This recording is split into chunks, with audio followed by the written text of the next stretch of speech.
Hello everyone and welcome back to the Horror Hut. Before you drift off, it would be a nice idea if you could leave a comment to let me know where you are listening from. Please don't forget to give the video a like and subscribe to the channel.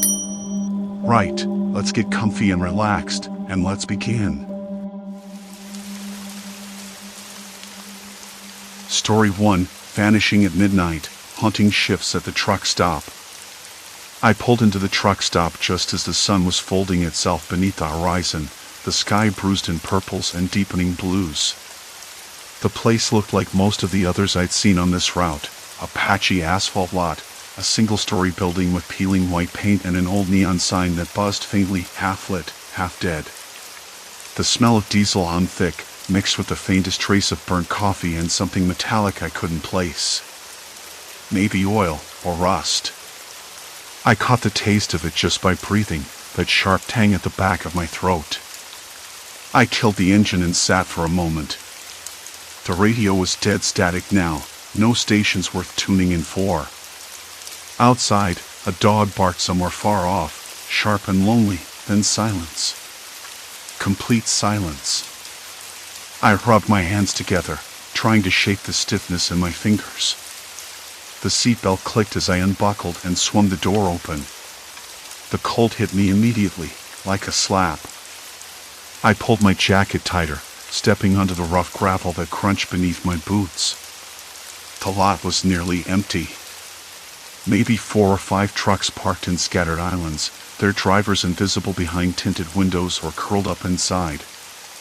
I recognized the usual types, the leather-jacketed ones with grizzled faces and cigarette burns on their sleeves, the younger guys with baseball caps pulled low, fiddling with their phones, the ones who looked like they'd rather be anywhere else.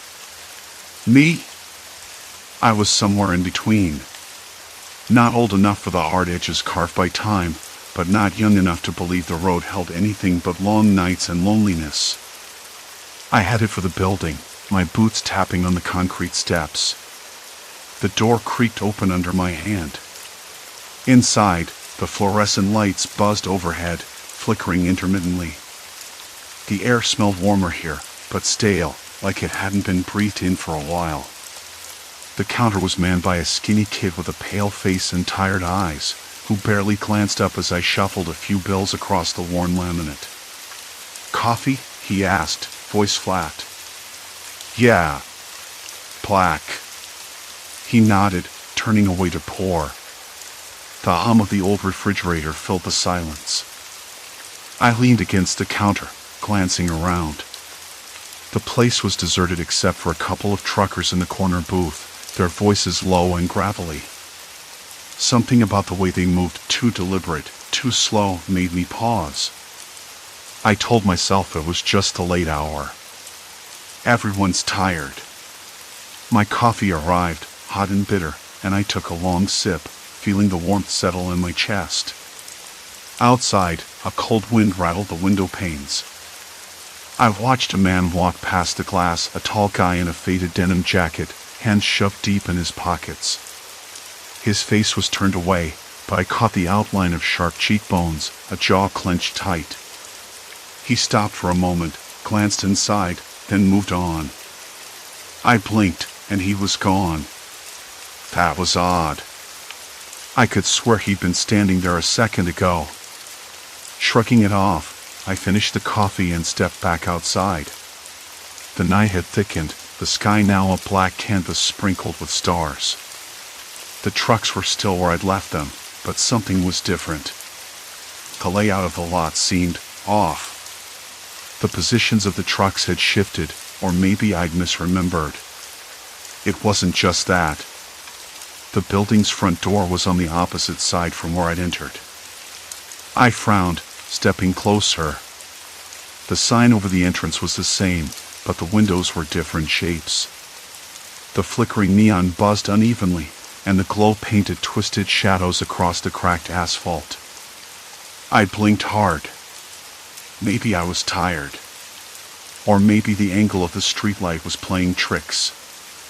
I turned toward my truck, but the path I'd taken wasn't there. Instead, a narrow strip of dirt and gravel led into a patch of scrubby bushes. I swallowed hard, the cold knot in my stomach tightening. I told myself it was nothing. I'd been driving too long. The mind plays tricks when you're alone. I climbed into the cab and locked the door behind me. The radio was still dead static, but my phone buzzed briefly, a message from some unknown number. I hesitated, then opened it. Stay alert. We're watching. The screen went blank. My hands trembled, gripping the steering wheel. Outside, headlights flickered in the distance, but no truck moved. The lot was silent again, save for the distant bark of that dog. I glanced in the rearview mirror, catching a flash of a face in the shadows, someone watching. Or was I just imagining it? I stared at my reflection, the lines around my eyes, the tired set of my jaw. Who was I now? Just another loner on the road, or something else entirely? The night was young. Too young, maybe. And I wasn't sure I wanted to find out what came next. The engine hummed softly, the only warmth in the cold stillness. My fingers drummed against the steering wheel, restless. Every instinct screamed at me to drive away, to escape the uneasy feeling coiling in my gut. But something held me there, a thread of curiosity or stubbornness, I couldn't tell. The air smelled of rain and asphalt, heavy with unspoken secrets. Somewhere beyond the dark, the night waited, patient and unforgiving. And maybe, just maybe, so did I. I exhaled slowly, eyes fixed on the horizon where shadows twisted and whispered. The engine's hum was a low, steady pulse beneath the heavy silence. I glanced again in the rearview mirror. The face I caught earlier, the one in the shadows, was gone. Or maybe it had never been there at all.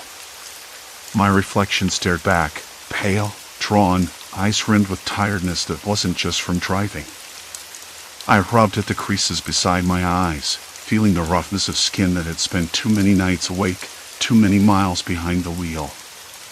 The dog barked again. Somewhere distant, but closer now. A sharp, sudden sound that sliced through the stillness and made me jump.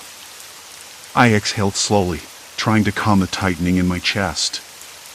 I told myself it was just nerves, that I was overthinking everything. But the truth was, I didn't want to be alone here. Not anymore. I decided to get out. Just for a minute. To stretch, maybe clear my head. The air hit me like a slap, cold, damp, soaked with the tang of gasoline and something else. Something metallic, faint but unmistakable. The smell of old oil and wet concrete mixed with the faint, almost sickly sweetness of discarded food wrappers crushed underfoot. A late-night snack from the convenience store had left a sticky trail on the pavement, and I caught the faintest whiff of burnt coffee drifting from the open door. I pulled the door open and stepped out, boots hitting the rough asphalt. The lot was oddly empty. The trucks I'd seen earlier were still there, but no drivers in sight. The flickering light above the store entrance buzzed and hummed, a tired drone that made my skin crawl. I walked toward the store, the cold biting through my jacket. The glass door resisted for a second before sliding open with a soft hiss. Inside, the fluorescent lights buzzed overhead, casting a sickly glare over cracked linoleum floors and tired shelves. The air smelled stale, like a room that hadn't been aired out in days, mixed with the sharp scent of cleaning chemicals. Behind the counter, a man looked up. Mid-50s, thinning hair slicked back, eyes a shade too bright for someone who'd been working this graveyard shift for years. He gave me a nod, but his smile didn't reach them. I caught the way his gaze lingered just a second too long, as if trying to memorize my face. "Long night?" I asked, forcing a casual tone. He shrugged, wiped a smudge off the counter with a rag that looked as tired as he did. "Same as every night," he said, voice low, almost bored.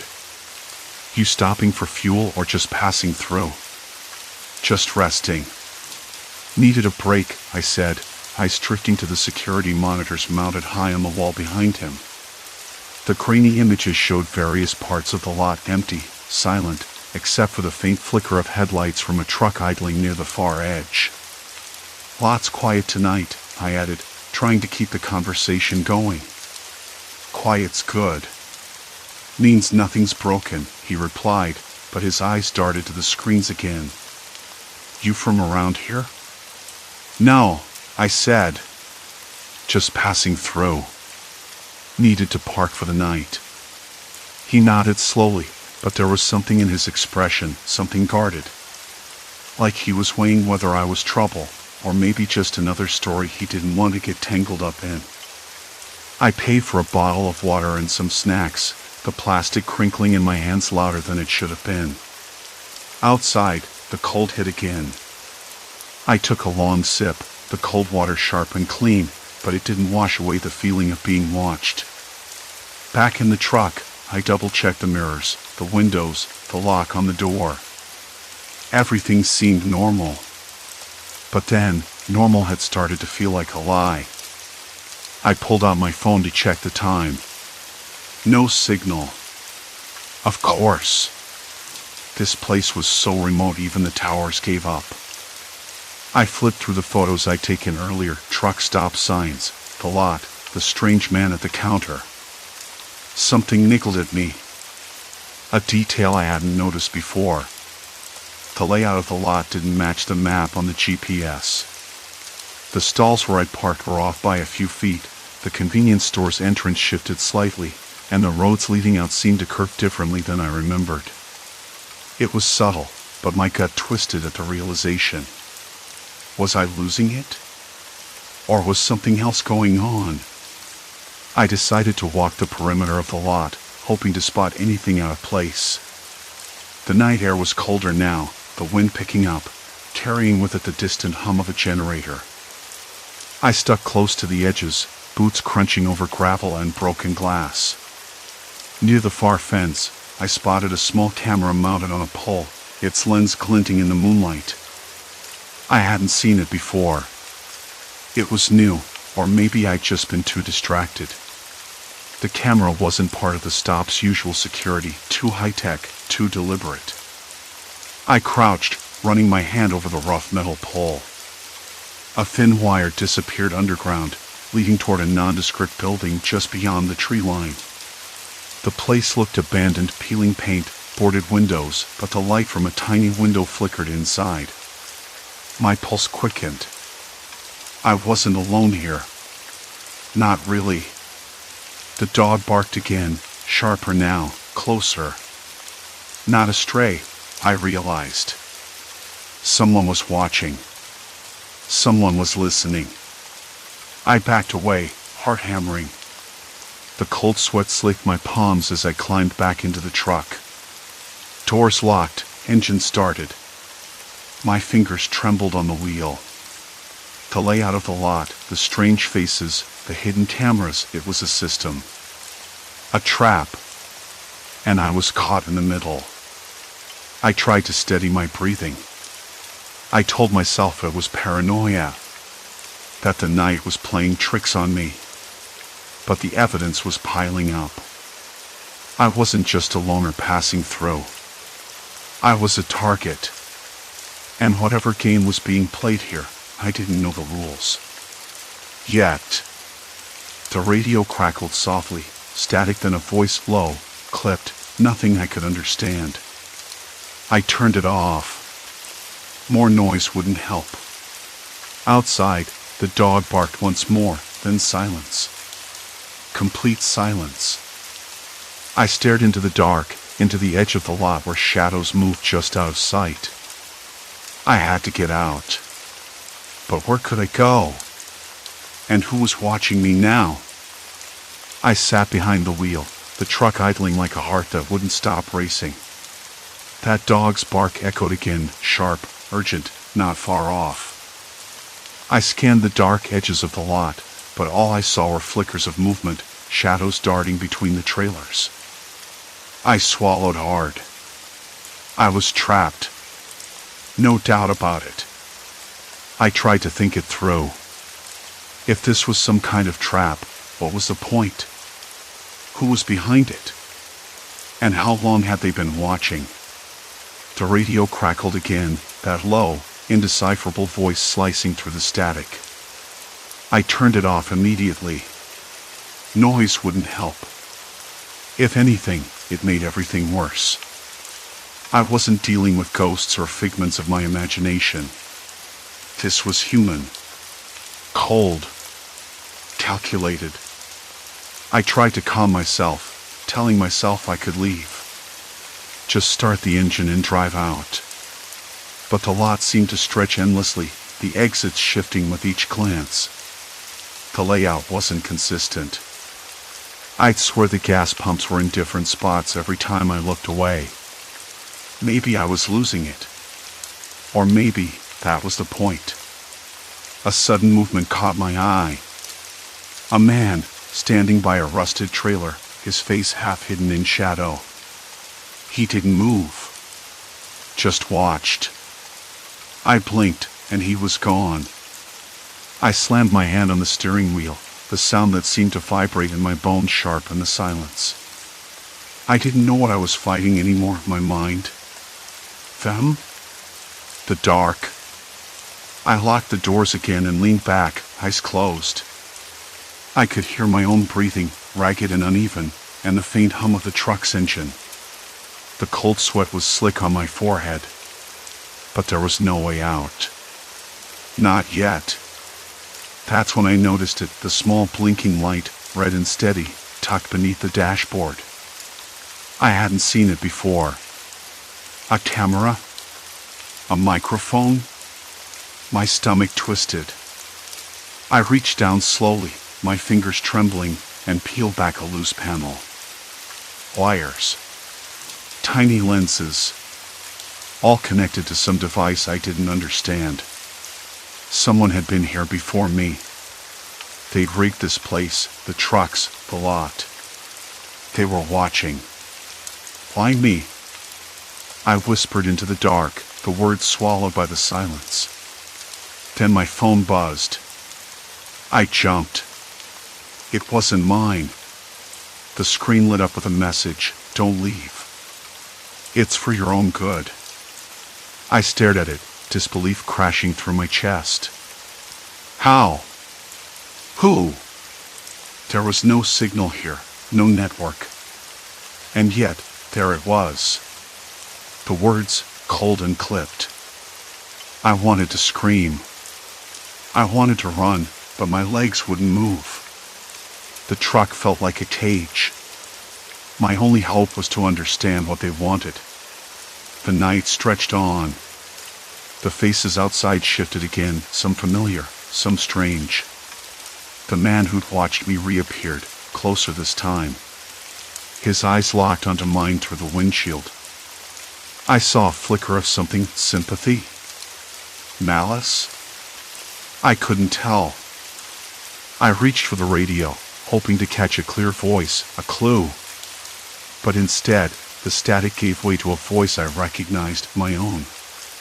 A recording, distorted but unmistakably me, talking about the lot, the faces, the paranoia. It played over and over. I slammed the radio off and sat back, my breath catching. This wasn't just surveillance. It was a psychological experiment, and I was the subject. I thought about the other drivers, the loners like me. Were they all trapped? Or just me? The answer didn't matter. I was in too deep now. There was no turning back. I pulled out my notebook, scrawling down everything, the blinking light, the message, the faces. I didn't know who I could trust, if anyone. But I had to keep moving forward. Then, headlights flared behind the truck. A vehicle pulled up beside me. The window rolled down slowly, revealing a woman's face bathed in pale light. Her eyes were sharp, unreadable. "You're not going anywhere," she said softly. No threat in her voice, just a statement of fact. I swallowed hard. The trap had tightened. The game was no longer about escape. It was about survival. and I wasn't sure I was ready. The woman's gaze didn't waver as she reached into the back seat and pulled out a small, leather-bound notebook. Flipping it open, she slid it toward me. "You need this," she said, voice steady but edged with urgency. "It's everything you've been looking for: names, dates, locations. But there's more to it than just facts. There are codes, patterns. You'll need to decipher them if you want to understand what you're really up against." I hesitated, my fingers hovering over the notebook's worn cover. Taking it felt like accepting a lifeline, fragile and uncertain. "Why help me?" I asked, the words barely above a whisper. She didn't answer immediately. Instead, her eyes flicked briefly to the road ahead, then back to me. "Because we're on the same side," she said finally. "Or at least, I hope we are. You're not just running from something, you're running towards something. And that something could change everything."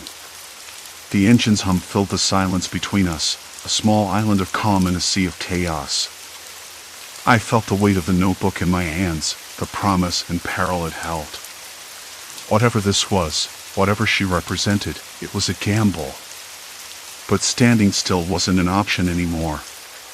"All right," I said, voice firmer now. "Let's see what secrets you've got." She nodded, eyes glinting with a mix of fear and hope as she flipped open the first page. She turned the notebook toward me, the dim glow from the dashboard barely lighting the cryptic scrawl. "You really think this will help?" I asked, voice cracking in the stillness. Her eyes didn't leave my face. "It has to. Because if it doesn't, we're both dead." That phrase hung between us, heavier than the humid night air pressing against the cracked window.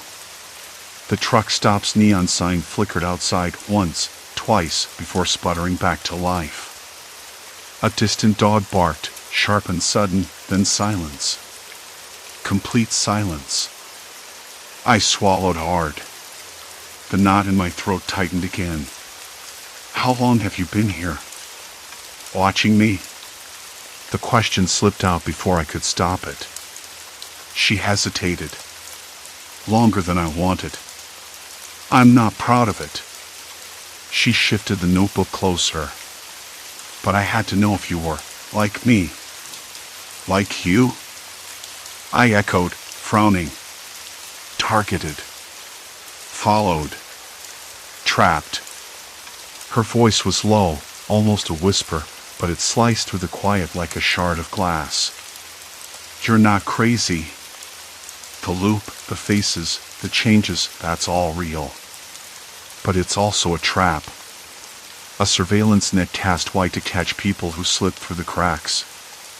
I blinked, trying to process. The faces I'd seen, the layout of the stop that twisted and warped each time I blinked, it wasn't some trick of my mind.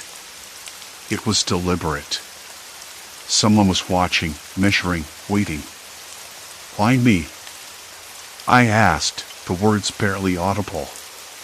She shrugged, but her eyes flickered with something I couldn't place. "Loners. People who don't fit the mold. We're easy to write off, easy to isolate. They want to know what we're thinking, what we're planning. And if we step out of line," her voice trailed off. I shifted in my seat, the vinyl sticky against my back. The air smelled of stale coffee and burnt rubber, a cold draft sneaking in through a crack near the door. My hands trembled slightly as I closed the notebook, the pages whispering secrets I wasn't sure I wanted to hear. "Who are they?" I asked, voice taut. Her jaw tightened. "Government, private contractors, whoever pays the bills. Doesn't matter. What matters is you're caught in the middle. And now, so am I." My breath hitched. The idea of being watched was one thing. The idea of being caught, trapped in a loop of paranoia with no escape, was another. I glanced out the window. The lot was empty except for a few trucks, their headlights dead. But something about the shadows felt different, deeper, heavier. Okay, I said finally, voice steadier than I felt. What do we do? She looked at me then, eyes sharp as broken glass. We fight back. But first, you need to understand the loop. I nodded, trying to keep the panic at bay. Tell me. She flipped the notebook open again, pointing to a diagram and intricate grid of lines and dots that resembled a map, but not like any I'd ever seen. This is the truck stop, she said. Or what it used to be, at least. The layout changes every time you think you've got it figured out. They manipulate the environment to disorient us. Sounds like a maze, I muttered. Exactly. Her finger traced the lines. And the drivers, the faces, they're not what they seem. Some are real, some are planted. Operatives. Watching, testing reactions. A cold shiver ran down my spine. So, we're just pawns. For now, she said. But if we can break the cycle, if we can decode the pattern, maybe we can find a way out. I chewed the inside of my cheek, the taste bitter and metallic. And if we can't? She looked away, jaw clenched. Then we disappear. Or worse. The words hung in the air like a threat. My mind raced, trying to grasp the scale of this invisible war. But beneath the fear, a flicker of something else stirred defiance. All right, I said, voice low but steady. Show me the pattern. She nodded, flipping through the pages. The notebook was a patchwork of notes, sketches, and strange symbols, some kind of code woven through the chaos. I leaned closer, the scent of her perfume mingling with the stale truck stop air, grounding me. Minutes passed, blurring into a tense silence broken only by the distant hum of the highway and the occasional scrape of tires on gravel. As she explained the surveillance grid, my mind snapped between clarity and confusion, the edges of reality fraying. Then, a sharp knock on the window jerked me back. I froze. Who's there? I whispered, heart hammering. No answer. Just the shadow of a man stepping back into the darkness. The flickering neon cast his silhouette in fractured light, tall, broad-shouldered, but something off. Too still. She's right, I muttered. They're close. The notebook slipped from my fingers, landing on the dashboard with a soft thud. I reached for it, but my hand hesitated. The room suddenly felt smaller, the walls closing in. My pulse thundered in my ears. We need to move, she said, voice urgent. I nodded, starting the engine. The truck roared to life, vibrating beneath me like a beast waking from a nightmare. The glow of the neon sign faded behind us as we pulled onto the dark highway, the night swallowing us whole. But even as we drove, the feeling gnawed at me, the loop was tightening, the watchers closing in. And somewhere, in the shadows, the real fight was just beginning. I glanced at her, eyes searching. What's the next step? She met my gaze, a fierce determination burning in her eyes. We find the source. The control point. If we can disrupt it, maybe we can break the loop. I swallowed hard, the road stretching endlessly ahead, black and unforgiving. The notebook lay between us, a fragile map in a sea of uncertainty. Then let's get to work. The road stretched out before us, dark and unyielding, but the weight in my chest felt different now, less like a noose tightening and more like a bruise settling in. She didn't say much, just kept her eyes fixed ahead, fingers tapping the worn leather of the steering wheel. The silence between us was thick, but it wasn't uncomfortable. It felt necessary. I ran a hand through my hair, which was already sticking to my scalp with sweat despite the chill of the night air conditioning. Goosebumps prickled along my arms. We're close, she finally said, breaking the silence. Her voice was low, steady, but I caught the edge of exhaustion beneath it. If this notebook is right, The control point should be just beyond the next exit. An old radio tower, repurposed for something dark. I didn't need to ask what she meant. The subtle shifts in the truck stop, the faces, the layout, the way time seemed to loop back on itself like a broken cassette had all been part of some elaborate surveillance operation, targeting people like me and her. Loners. Drifters. People who didn't belong. People who could be erased quietly. The thought twisted my stomach. All those nights parked under flickering lights, the quiet hum of other trucks, the distant barking dogs, it had been a trap. A cage disguised as freedom. Do you think they knew we were onto them? I asked, voice rough. I don't know. She exhaled slowly, her breath fogging the glass. Maybe. Or maybe they wanted us to find out. To see how far we'd go before breaking. I swallowed, the lump in my throat thick. I remembered the faces in the lot, some familiar, others strange, but all of them watched, waiting. The feeling of ice drilling into my back, the cold prickle of paranoia that had clawed at me until I couldn't tell what was real and what was not. My hands trembled slightly on the wheel. I never thought I'd be caught in something like this. I'm just someone trying to keep moving. She glanced at me, a flicker of something softer behind the fierce determination. That's exactly why they picked you. Us. The ones who don't belong anywhere. Easy to isolate. Easy to disappear. The highway lights blurred past, the hum of the engine a constant companion. We took the exit, the road curling like a snake into the darkness. The radio tower loomed ahead, a skeletal silhouette against the cobalt sky, wires stretching like veins into the earth. We parked the truck in a gravel lot, the stones crunching under the tires. The air smelled of damp earth and rust, sharp and biting. I stepped out, the cold night air hitting my skin like a slap. Somewhere nearby, a dog barked, sharp, urgent. Stay close, she whispered. We moved toward the tower, shadows folding around us. The base of the tower was surrounded by a chain-link fence, topped with barbed wire that caught the moonlight like a crown of thorns. A small building sat beside it, a faded sign warning of radio frequency hazards.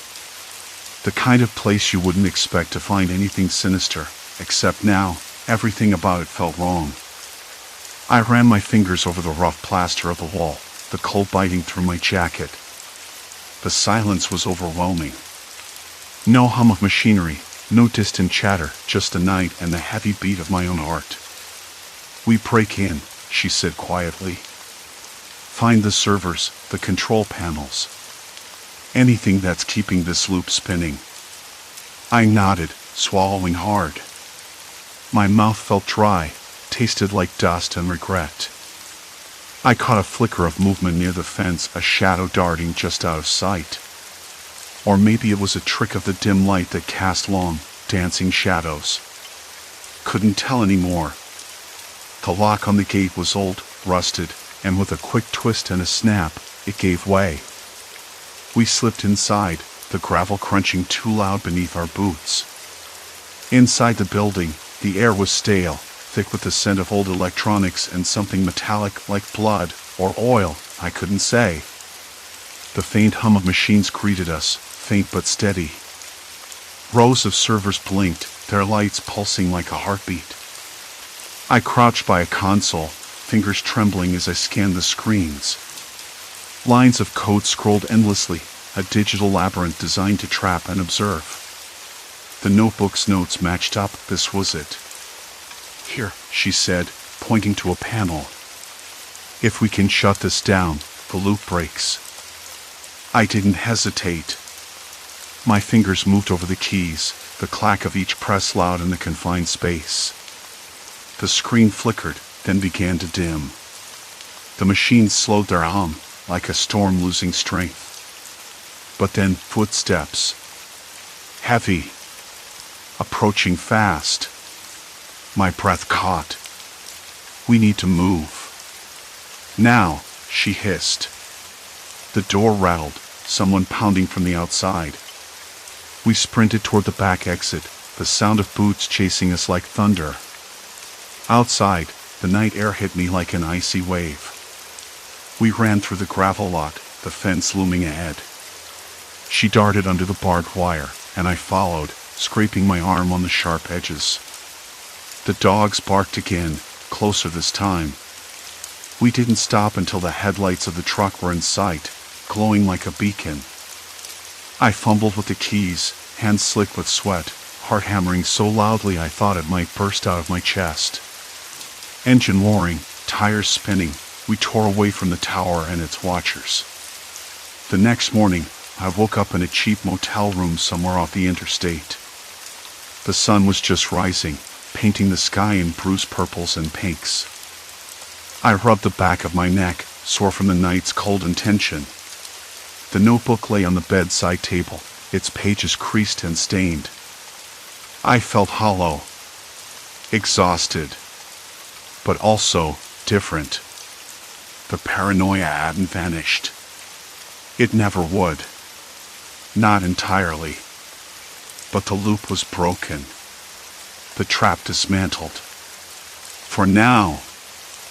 I looked out the window at the endless stretch of highway, the trucks already rumbling by, faces familiar but somehow distant. It was over. And yet, nothing was the same. I reached for the notebook again, tracing the words with a trembling finger. I realized I was no longer just running. I was fighting. Not just for freedom, but for something I hadn't felt in a long time: control. The echoes of those nights would linger, like a shadow at the edge of my vision. But I was awake now. Aware. And maybe, just maybe, that was enough. I packed up the notebook, folded it carefully, and slid it into the glove compartment. The road called again. But this time, I wasn't alone in the dark. Story 2, countdown of ominous messages, unseen fate unfolding. I never used to pay attention to my phone much. It sat mostly silent, buried beneath the usual clutter on my desk: old receipts, a cracked coffee mug, a stack of unopened mail. The glow of the screen was something I only noticed when it lit up at odd hours or during those rare moments when I was forced to wait for someone who was forever late. Most mornings, I'd shove it aside, half asleep, barely registering the buzz or beep that sometimes pulled me from the fog of dreams. That Tuesday morning, though, was different. The sky outside was a dull, washed-out gray, the kind of light that felt weak and tired, like the clouds were dragging themselves along just to get through the day. The air smelled faintly of wet pavement and something sharp, maybe the bitter tang of spilled gasoline from a nearby gas station. I stood by the kitchen window, spoon halfway to my mouth, watching the neighborhood wake up in fits and starts. A dog barked somewhere down the street, then silence. Complete silence. I heard my phone buzz. A single vibration, so soft I thought it was coming from my jacket pocket. But no jacket. It was on the desk, face down. Curious, I flipped it over. There, a text message blinked on the screen, from a number I didn't recognize. No name, no photo, just the digits in a dull gray box. The message was brief, 3 words, cryptic enough to make me pause. Not long now. I stared at it. My spoon hovered midair, the cold cereal forgotten. The kitchen felt suddenly colder, though the radiator was humming steadily beneath the windowsill. Outside, the wind picked up, rattling the leaves against the cracked panes. I swallowed hard, trying to imagine who might send a message like that, and why. No reply came to mind. I didn't know what to say to a stranger who sent warnings like that. I set the spoon down, the clatter louder than expected in the quiet room. The taste of milk and soggy flakes lingered too long in my mouth. Oddly bitter. Later that day, I saw the news. A small headline buried near the bottom of the city section: 2-car collision on Maple Street causes minor injuries. I didn't think much of it at first. Accidents happened. But the time caught my eye. 9:17 a.m., exactly 20 minutes after I'd gotten that message. Coincidence, I told myself. Probably just bad timing. But then, as the day stretched on, I started noticing other things. Things I hadn't connected before. The woman who nearly bumped into me at the grocery store, her cart careening into a display of canned beans. She muttered something about being all over the place. Later, a different text arrived from the same unknown number, closer than you think. I checked the clock again. 3:03 p.m. Sounds impossible, but it happened. That evening, the radio crackled with a report about a fire in a nearby apartment building. No casualties, thankfully, but the cause was still under investigation. The time? 7:14 p.m. I stared at my phone. Another text. This time only 2 words, waiting still. It was like some twisted game, and I was stuck playing the part of an unwilling participant. The strangest part was how the text seemed to predict these random, unrelated accidents, all happening soon after the messages arrived. I tried to shake it off, tell myself I was imagining patterns where none existed. Humans were terrible at randomness. We craved meaning, connections, even when there were none. But the unease was creeping in like a cold draft under a door. I kept replaying the morning over and over in my mind, the dull kitchen light, the smell of rain lingering in the air, the buzz of my phone, the chilling message. I tried calling the number back once. No answer. No voicemail. Just a dead line. I didn't like the taste of the night that followed, bitter, metallic, and the streetlights outside flickered as if warning me of something I couldn't yet understand. I checked my locks twice. The latch clicked, but it was the sound of silence that unnerved me. No footsteps outside. No wind in the trees. Just the steady, quiet ticking of the old clock on my wall. And me, trapped in a day that seemed to stretch and twist, like I was watching it from behind a pane of glass, unable to reach through and change anything. I wanted to tell someone, but who would believe me? The texts, the accidents, the timing, it felt crazy. Paranoia wrapped in coincidence. Still, I couldn't look away. Not after the next message came. Soon. The word hung in the air, a whisper carved from shadows. My phone vibrated again, this time with nothing but a blank screen. A cold shiver traced my spine as I stared at the emptiness. Was it a glitch, or something darker? I wanted to shut it off, to escape the tightening grip of unease, but curiosity anchored me. The clock's ticking grew louder, each second hammering a warning I couldn't decipher. Outside, the silence deepened, oppressive and thick, as if the world itself was holding its breath. I pressed my ear to the door, half expecting footsteps, a voice, anything to break the stillness. But there was only the relentless ticking and that single, chilling word, soon. A shiver ran down my spine as shadows lengthened, swallowing the edges of the room. I peeled my ear away from the door, the faint tick-tock of the old wall clock suddenly deafening in the stillness. Morning came slow and gray, the kind of day where the sky looks like it's been scrubbed clean of color.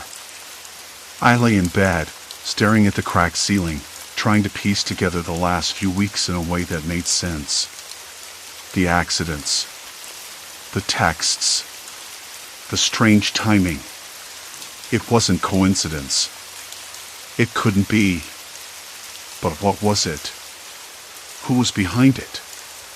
And why me? The unanswered questions gnawed at me, sharper than any fear. I knew I had to do something. Waiting was no longer an option. So I got up, the rough cotton of my shirt scratching at my skin, and headed to the kitchen. The stale smell of last night's cold coffee hit me like a wall, but I ignored it, focusing instead on the little notebook I'd grabbed from my desk the night before. It was a mess of scribbles and times accidents logged next to cryptic texts. I flipped through the pages again, tracing the pattern with a finger that was still trembling. The messages always came first. Always before something bad happened. And they were always different but weirdly similar. Fake threats, single words, sometimes just numbers. Soon. Watch. 44, the last one had come right before the car crash on 5th Avenue. I ran a hand through my hair, biting my lip. If this was some kind of game, I was losing. And the stakes were getting higher. I needed help. But who? My friends would think I was losing it. The cops. They'd probably laugh me out of the station. And anyway, I had no proof, just this damn notebook and an inbox full of eerie texts from a number I didn't recognize. The messages came from burner phones or untraceable apps. Whoever it was, they were tearful. I sat at the kitchen table, the creamy wood rough under my palms, and tried dialing the only person I trusted, Maura. She'd been there through everything, no matter how messy I got. The line rang twice before she picked up. "Hey," I said, voice low, trying to keep it steady. "Can we meet? It's important." There was a pause. "You sound off. What's going on?" I hesitated. "I'm scared, Maura. I think someone's stalking me. Sending these messages before accidents happen. I know it sounds crazy, but I'm serious." "Meet me at the cafe on Main and 30, she said, no questions asked. "We'll figure it out." I hung up, heart pounding so loud I could almost hear it over the silence. For the first time in days, I felt a sliver of hope. The cafe smelled like burnt espresso and old cinnamon rolls when I walked in. Maura was already there, her hands wrapped around a chipped mug, eyes sharp and concerned. She looked up as I slid into the seat opposite her. "Start from the top," she said. I spilled everything, the texts, the accidents, the notebook, the chilling soon. I watched her face carefully, looking for disbelief, dismissal, anything. But she just nodded, slow and steady, like she was piecing it together with me. "Have you told the police?" she asked quietly. "No. I don't have proof, just this pattern. And I'm afraid they'll think I'm nuts." Maura frowned. "You need to be careful. Whoever this is, they're watching you. They want you scared, maybe worse." Her words hit me like a slap. Watching me. The idea made my skin crawl, the hairs on my arms prickling like static electricity. "Maybe I'm being paranoid," I muttered, twisting the edge of my sleeve between my fingers. "Maybe." She reached across the table, squeezing my hand. "But if you're right, we need to find out who this is before the next accident." That was the problem, though. The next accident. When? Where? How? We brainstormed, going over every detail I'd recorded. The times of the texts, the locations of the accidents, none of it made sense at first glance. But then Maura pointed out something I'd missed. "Look," she said, tapping the notebook. "Every accident happened within 2 hours of the message. And the locations, they're all near places you've been in the last few days." I blinked, tracing the lines on the page. It was true. The car crash on 5th Avenue happened right after I left the grocery store nearby. The fall on the subway stairs was close to where I'd grabbed coffee. It was like the sender was following me, or at least knew my routine. That realization hit harder than any text. "Why me?" I whispered. "Maybe you witnessed something," Maura suggested. "Or maybe you pissed someone off without realizing it." The thought made my stomach twist. I racked my brain for any moments I might have overlooked, a stranger's glare, a heated argument, anything. Nothing. We decided to dig deeper. Maura pulled out her phone, already typing. I've got a friend who works in cybersecurity. If these messages come from burner phones or encrypted apps, he might be able to trace them or at least get us a clue. I nodded, the knot in my chest tightening. It felt like we were stepping into something much bigger than a few strange texts. After the cafe, we walked through the gray drizzle back to my apartment. The air was cold, damp, and smelled faintly of wet asphalt and distant smoke. The streetlights flickered overhead, casting long shadows that twisted in the puddles. Every sound, the scrape of tires, a dog barking somewhere down the block, the dull hum of a neon sign, seemed amplified. I kept glancing over my shoulder. Mara noticed. "You okay?" "Yeah," I said, but my voice cracked. "Just jumpy." Back inside, I locked the door and double-checked the windows. The lock rattled under my fingers, too loose, maybe? I made a mental note to fix it tomorrow. Mara paced the small living room, her brow furrowed.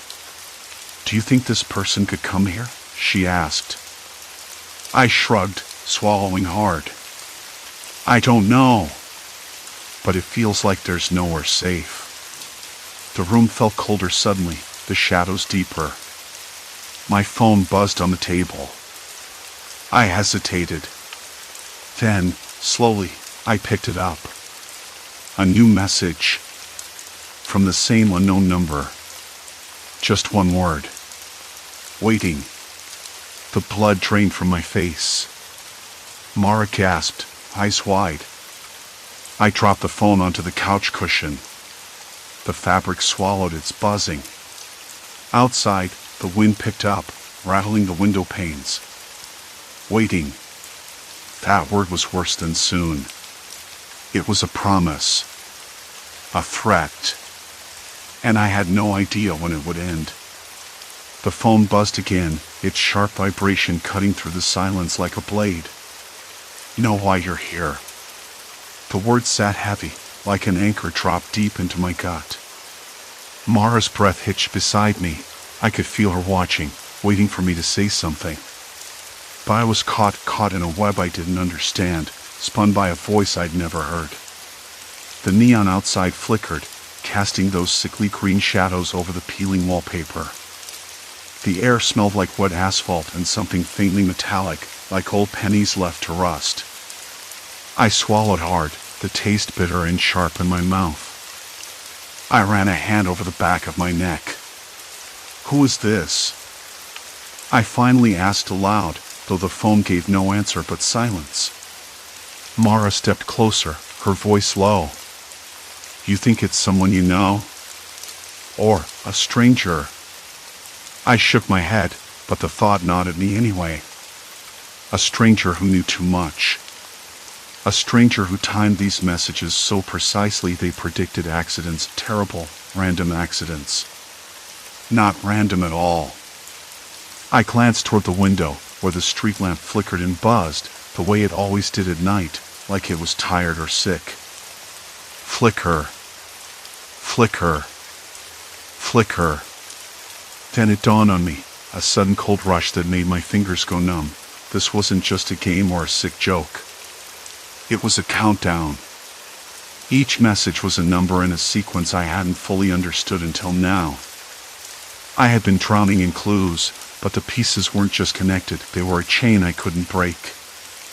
"Look," I said, voice quieter now, the words almost reluctant, I think.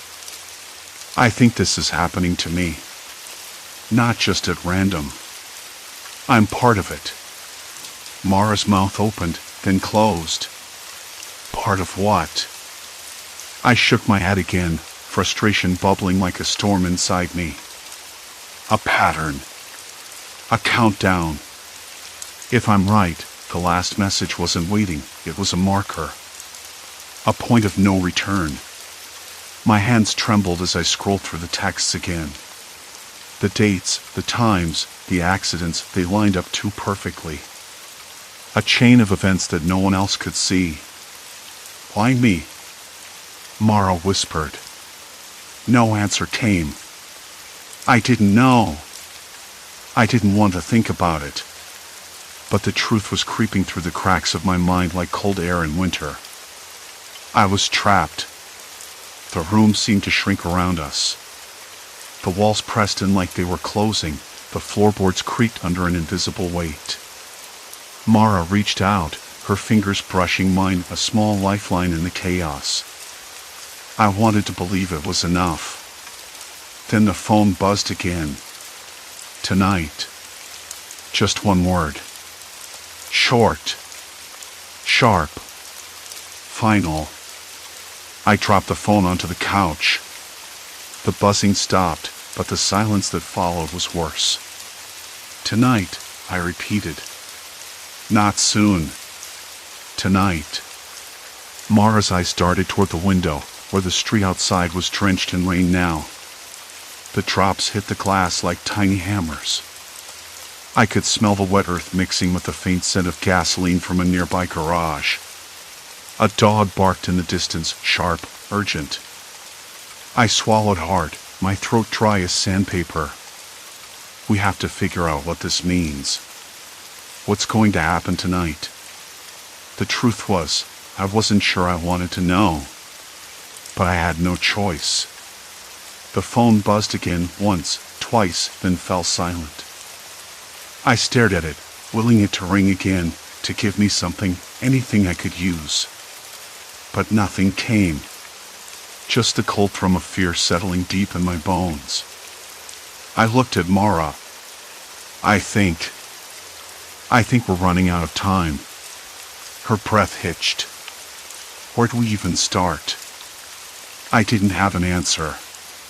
Not yet. But I knew one thing for sure. There was no turning back now.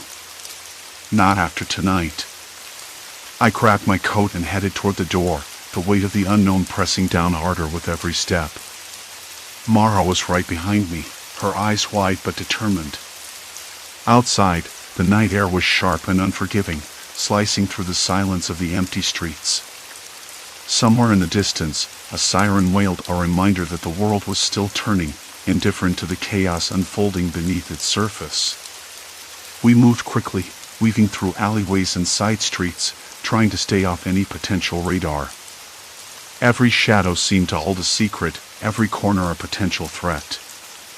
I could feel Mara's tension radiating beside me, but we both kept our faces blank, our footsteps steady.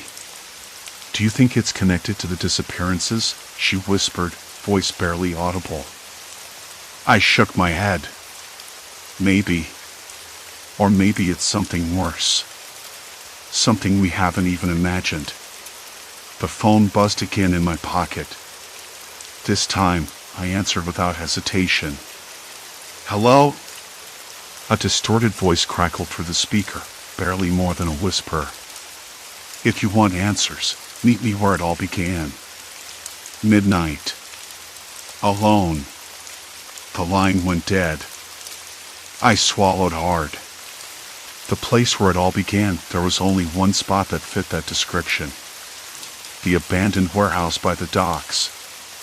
Mara looked at me, her gaze fierce. You're not going alone. I have to be, I said.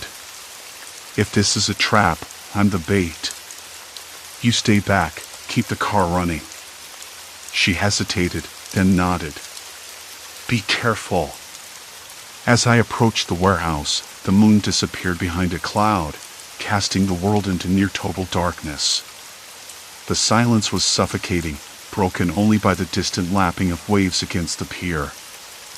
I reached out, pushing open the heavy metal door, which groaned in protest. Inside, shadows danced along rusted beams and cracked concrete. I stepped forward, senses heightened, heart hammering. Somewhere in the gloom, the truth awaited me. And I was ready, or as ready as I'd ever be, to face it. The warehouse swallowed me whole. I scanned the shadows, but nothing moved. Just the faint flicker of a broken overhead light, buzzing like a trapped insect. My hands trembled, not from cold, but from the cold certainty that this was no accident.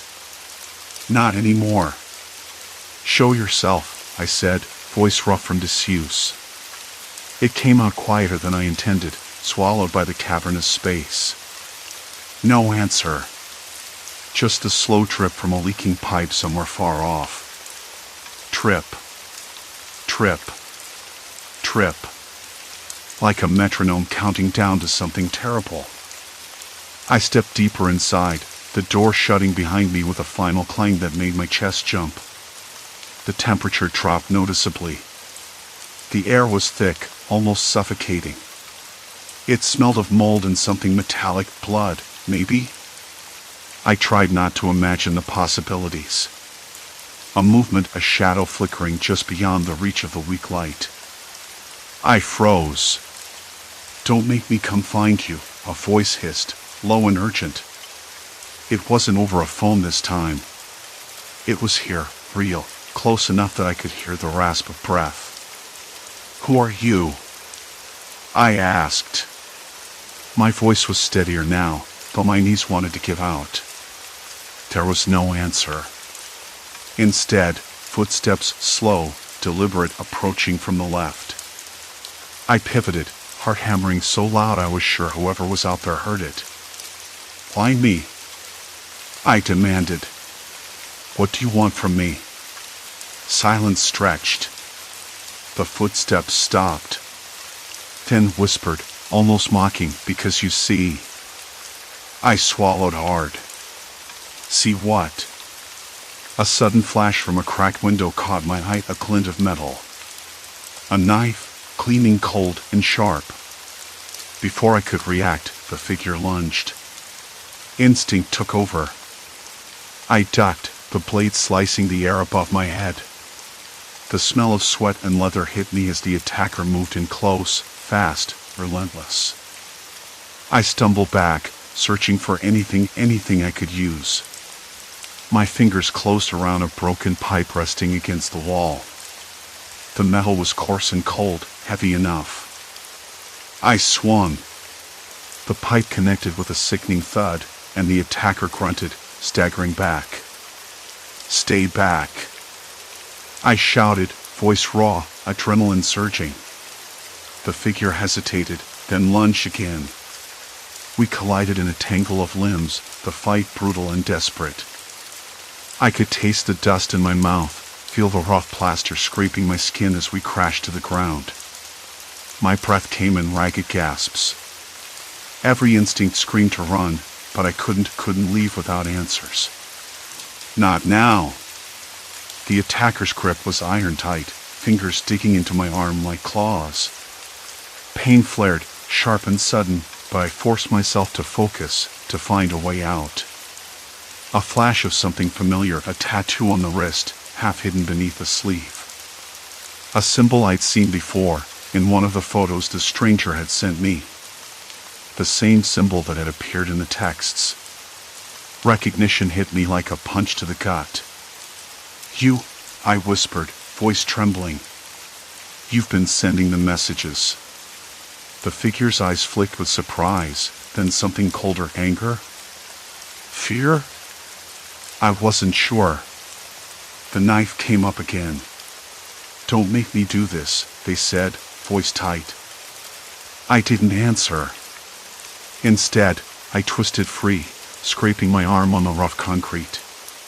Pain flared again, but I kept moving, backing toward the exit. Behind me, the footsteps followed, slower now, cautious. The breathing, ragged and uneven, echoed in the dark. Outside, the night air hit me like a wave. Cold, sharp, real. I didn't stop running until the warehouse was nothing but a shadow behind me. Mara was waiting by the car, her face pale in the dashboard light. "Are you okay?" she asked, voice shaky. I shook my head, trying to catch my breath. "No, but I know who it is." My hands still trembled, the taste of dust and fear lingering. "Who?" she pressed. "The one behind the texts. The countdown. It's someone I've seen before. Someone who's been watching me." Mara's eyes widened. "So what now?" I looked back toward the warehouse, The darkness now a cavernous threat. Now! Now I have to stop the next accident. Or at least try. She reached out, gripping my arm. We'll figure this out. Together. But even as she said it, I could feel the weight settling in my chest. The clock was still ticking. And the next message was only a matter of time. I glanced down at my phone. No new texts yet. But I knew it was coming. And I wasn't sure I'd be ready when it did. The streetlights flickered overhead, casting long shadows that seemed to stretch and twist with every step we took away from the warehouse. My mind raced, piecing together fragments from the past few days, anomalies in the security footage, the strange symbols scrawled on the walls, the cryptic messages that had begun arriving out of nowhere.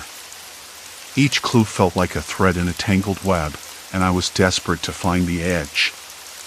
We need a plan, I said, voice low but steady. Something concrete. If the next accident is going to happen, we have to predict where and when. She nodded, eyes sharp with determination. I've been looking through the old blueprints of this district. There are spots, hidden spaces, forgotten tunnels beneath these streets. Maybe the next event will trigger there. I bit my lip, considering. It was a lead, at least. But it meant diving deeper into the unknown, chasing shadows that might not even be real. A sudden vibration from my pocket jerked me back. The screen lit up, a new message. My heart hammered as I unlocked it. Time's running out, it read. No signature. No hint. Just those 4 words. I swallowed hard, feeling the cold grip of fear and resolve entwine. We had no choice now. We had to face whatever was coming next, or risk losing everything. The message blinked in my palm like a warning flare. Time's running out. The words burned into my skin, colder and sharper than the night air pressing against the cracked window behind me. I remember how the silence felt then, thick, almost suffocating. The hum of the city outside was distant, muffled by the heavy curtains, but every once in a while, a car sped past, tires skimming wet pavement with a sharp hiss. Somewhere nearby, a dog barked, rough and urgent, a sound that seemed to echo the tension knotting my chest. I should have been terrified. I'm sure I was. Yet, beneath the fear, something else took hold, a stubborn, desperate need to finish this. To see it through. The pattern, the accidents, the texts, the cryptic countdown, it wasn't just some sick game. It was real. I was trapped inside it, whether I liked it or not. The next morning, I woke up with a dull ache behind my eyes and a faint taste of metallic bitterness on my tongue, like old pennies left forgotten in a drawer. The sunlight spilled unevenly through the blinds, dust motes dancing lazily in the beams. I lay there for a moment, listening to the slow drip of the faucet in the kitchen and the distant clatter of morning traffic. It was quiet, almost peaceful, but I knew better. I had to check the blueprints again. The hidden tunnels, the forgotten spaces beneath the streets, they were my only lead. I needed to understand exactly where the next accident might strike. When I met her later that day, her eyes were sharper than ever, but there was weariness too.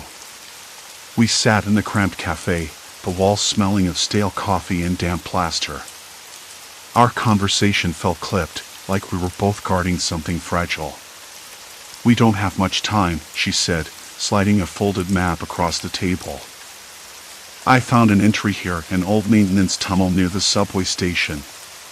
It's been sealed for years, but there have been reports of strange noises. Could be where the next event is meant to happen. I traced the lines carefully, the paper rough beneath my fingertips. If that's true, how do we stop it? Or even get in? Her lips pressed into a thin line. We don't. Not really. But maybe we can warn people. Or at least be ready. I swallowed hard. The weight of that reality pressed down like a stone on my chest. I wanted to believe we could change the outcome, but deep down, I knew the truth was far less comforting. That evening, the air had turned crisp, carrying the scent of damp leaves and distant smoke. We made our way to the subway station, the ground beneath our feet vibrating faintly with the pulse of passing trains. The entrance to the maintenance tunnel was hidden behind a rusted grate, almost invisible beneath layers of grime and graffiti. The metal was cold and rough against my skin as I pried it open. The stale smell of mold and rust hit me immediately, thick and suffocating. I hesitated for a moment, the darkness inside swallowing the weak beam of my flashlight. We stepped in. The tunnel walls closed around us like a tomb, the silence broken only by the uneven drip of water somewhere far ahead. I could taste the dust in the air, dry and bitter, and my hands trembled despite my efforts to stay steady. "Listen," she whispered. "Something's coming." We waited, breath held, hearts hammering. The seconds stretched, heavy and slow. Then a faint clatter, distant but unmistakable. A figure emerged from the shadows, sudden and grotesque in the weak light, a man, wild-eyed, holding a makeshift weapon, his breath ragged. I froze. The countdown wasn't just messages and accidents. It was people. Real people, broken and dangerous. He lunged. Chaos erupted. I barely remember the details, shouts, the sharp sting of pain as I shoved her behind me, the heavy thud of my fist connecting with his jaw. The tunnel echoed with our ragged breaths and the distant rumble of trains above. When it was over, the man lay crumpled on the floor, groaning but conscious. Somehow, the threat that had loomed so large had been reduced to this fragile, broken human form. No supernatural force. No unexplainable horror. Just fear and desperation twisted into violence. We called the police. The officers arrived minutes later, their flashlights cutting through the gloom, voices low but firm. The man was taken away, muttering incoherently, the weight of something darker buried deep in his eyes. Afterward, we sat outside the station, the cold night pressing against our backs. The city hummed around us, indifferent. I lit a cigarette, the smoke curling in lazy spirals, the taste bitter but grounding. "It's over, isn't it?" she asked quietly. I didn't answer right away. The truth was complicated. The immediate threat had passed, but the echoes lingered. The text said stopped for now, but the feeling that I was still caught in some larger, unseen web wouldn't fade. Maybe I'd never know who sent those messages or why. Maybe it didn't matter. What mattered was that I'd been changed, sharpened and worn thin all at once. I flicked the ash onto the cracked pavement, watching it scatter in the wind. The night was still, but I knew the quiet wouldn't last forever. Silence. Complete silence. And then, somewhere far away, a phone buzzed. Story 3, Detour into Darkness, Terror on a Late-Night Ride. I always thought late-night Uber rides were the safest bet when the city's neon had faded into something quieter, less crowded. I remember standing outside the bar, the cold seeping through my jacket. The street lamp overhead flickered, casting brief shadows that danced like they were alive. A dog barked far away, sharp and anxious, but it was muffled by the hum of late-night traffic. I checked my phone again, 3:17 a.m., and tried to ignore the dull ache behind my eyes. The bar had been louder than I expected, rowdy even, and all I wanted was to get home and collapse. When the Uber arrived, a battered old sedan with a cracked windshield, I hesitated for a moment before sliding into the back seat. The driver didn't look up or smile. His eyes were fixed on the dashboard, fingers tapping a rhythm on the steering wheel that didn't quite match the music playing softly from the radio. He was middle-aged, maybe mid-40s, with a face that seemed like it had been carved from stone. There was a faint scent of peppermint and something else, maybe old leather mixed with cigarette smoke. "Where to?" he finally asked, his voice low and gravelly. Just to my apartment on Elm Street, I said, trying to sound casual but noticing the way he nodded slowly, like he was considering something else entirely. The city outside blurred past the window, neon signs, shuttered shops, stray bits of garbage skittering in the wind. The car's heater was on full blast, but a chill still crept down my spine. I told myself it was just a late hour, the booze, maybe the fact that I'd been alone too long. At first, he took the usual route, the main roads, the familiar intersections. But then, without warning, he turned onto a narrow street I didn't recognize. The streetlights were fewer here, and the pavement was cracked and uneven, the kind of place where you wouldn't want to walk alone at night. "Is this a shortcut?" I asked, a little too sharply. He didn't answer right away. Instead, he glanced at me through the rearview mirror, and it was the way he looked at me, like he was weighing something, that made my hands clench in my lap. "Just a different way," he said finally. The car rattled over piles and swerved around tight corners. I caught the smell of damp earth and rotting leaves through the open window, a hint of something sour that made my stomach twist. The radio had gone silent. The hum of the engine and the distant sound of a train whistle were the only noises left. I tried to focus on the street names, but they were unfamiliar. Maple Creek Drive, Hollow Road, something like that. The houses here were dark, some abandoned, their windows boarded up or shattered. One house had a porch light flickering so faintly it looked like a dying candle. I could see peeling paint, ivy crawling up the sides, and a rusty swing hanging loosely from a chain. "Why do you take this route?" I asked again, forcing my voice to stay steady. He shrugged, but his fingers tightened on the wheel. "Traffic's bad this time of night. Less chance of getting stuck." I nodded, but the explanation felt thin. My eyes flicked to the rearview mirror, catching the shadowed shape of his profile. The faint lines around his eyes, the way his jaw clenched. Something about him didn't fit. Maybe it was the way he didn't seem to want to make small talk. Or maybe it was the way the car's interior smelled, like something long forgotten, mixed with peppermint and stale smoke. We drove like that for what felt like an hour, twisting deeper into neighborhoods that looked like they'd been left behind by time.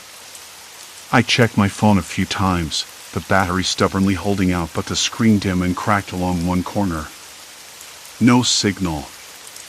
I tried to tell myself it was just a dead zone, but the unease was settling in my chest like a stone. At one point, the car slowed almost to a stop. I peered out the window. We were on a narrow bridge over a creek, the water black and still beneath us. The streetlights ended here, and the only light came from a single flickering bulb on a pole, casting long shadows that stretched like fingers along the cracked pavement. He looked over at me again, and this time his eyes held a different kind of weight. Something unreadable. "Almost there," he said. I swallowed hard and forced a smile, but I couldn't stop my fingers from trembling. The air inside the car had shifted. It felt heavier, thicker somehow, like the space between us had thickened into something solid. "Thanks," I said, though I wasn't sure if I meant it. The car turned once more, and I caught a glimpse of a sign, Elm Street, just ahead. Relief washed over me, but it was tangled with a strange sense of dread. I couldn't say why. When the car finally stopped, I grabbed my bag and opened the door. The cold night air hit my face, sharp and biting. The street was quiet, too quiet. No cars, no people. Just the distant hum of the city, like a faint heartbeat. I looked back at the driver. He was watching me, his face unreadable in the dim light. "Have a good night," I said, trying to keep the edge out of my voice. He nodded once. "You too." I closed the door and started walking toward my building, the click of my boots on the pavement echoing louder than I expected. Behind me, the car idled for a moment, then disappeared down the street without a sound. I paused at my doorstep, the familiar creak of the old wood under my hand. The night was still. I couldn't shake the feeling that something was off. Something I couldn't quite put my finger on. Later, when I checked the route on my phone, I saw the path we'd taken. It was strange, winding, looping back on itself, passing places that didn't seem to connect logically. The driver's explanation didn't add up. And somewhere in the back of my mind, a question took root, quiet and persistent. Why had he insisted on taking those unfamiliar roads? And who else had he driven off the beaten path, never to reach their intended destination? The next morning, sunlight spilled unevenly through the blinds, casting narrow stripes across my cluttered desk. I pulled my laptop closer, fingers tapping tentatively on the keyboard. First thing, check any complaints about that driver. Maybe someone else had noticed the strange routes, the detours. A quick search of the rideshare app's forums, then a deeper dive into local news archives. Nothing obvious at first glance. No reports of disappearances linked to Uber rides, at least nothing public. Still, I wasn't convinced. That odd pattern in his driving had to mean something.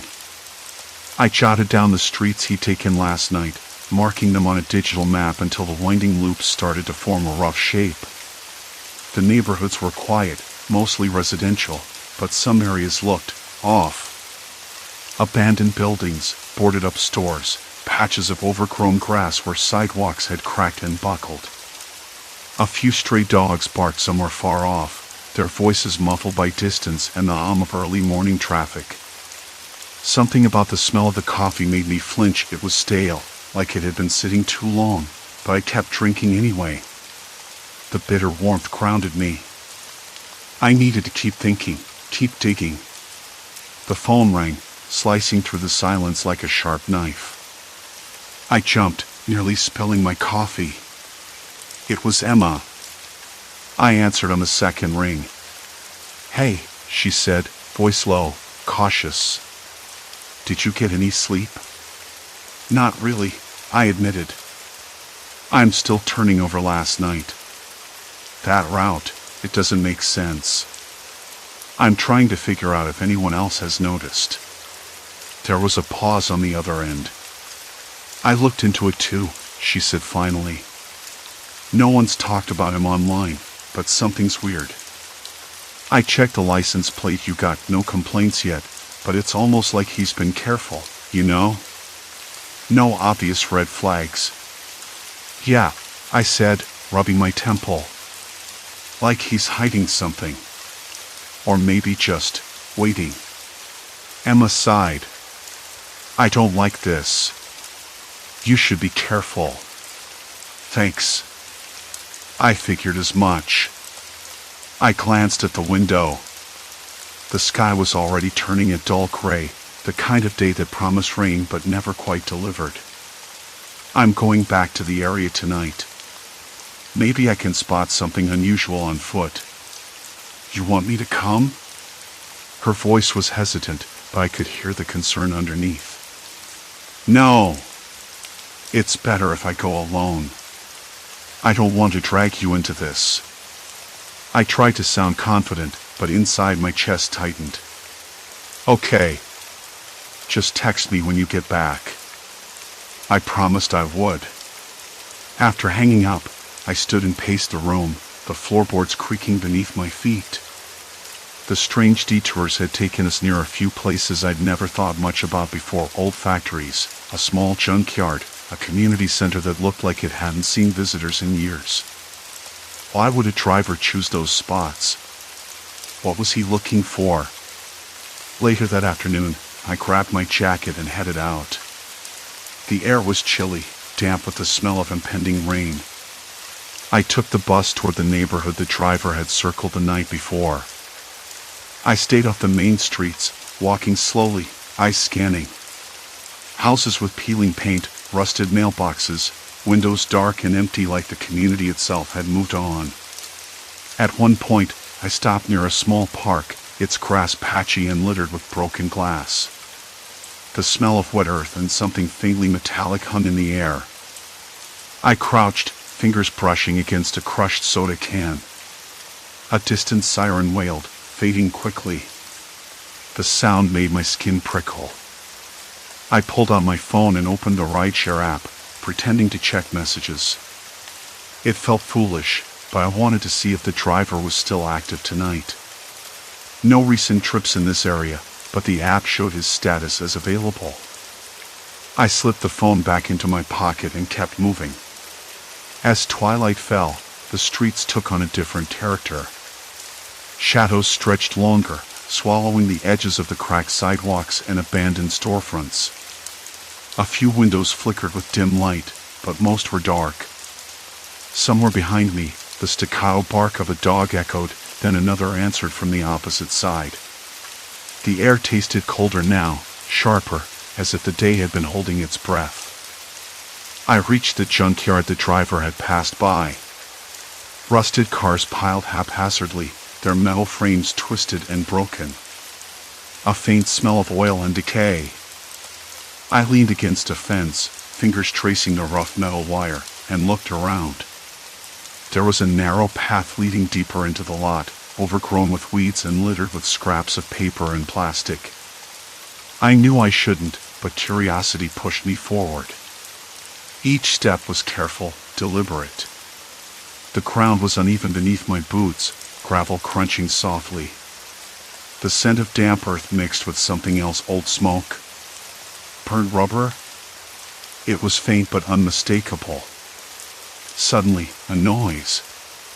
A faint scraping sound, like metal against metal, from somewhere nearby. I froze. My breath caught in my throat.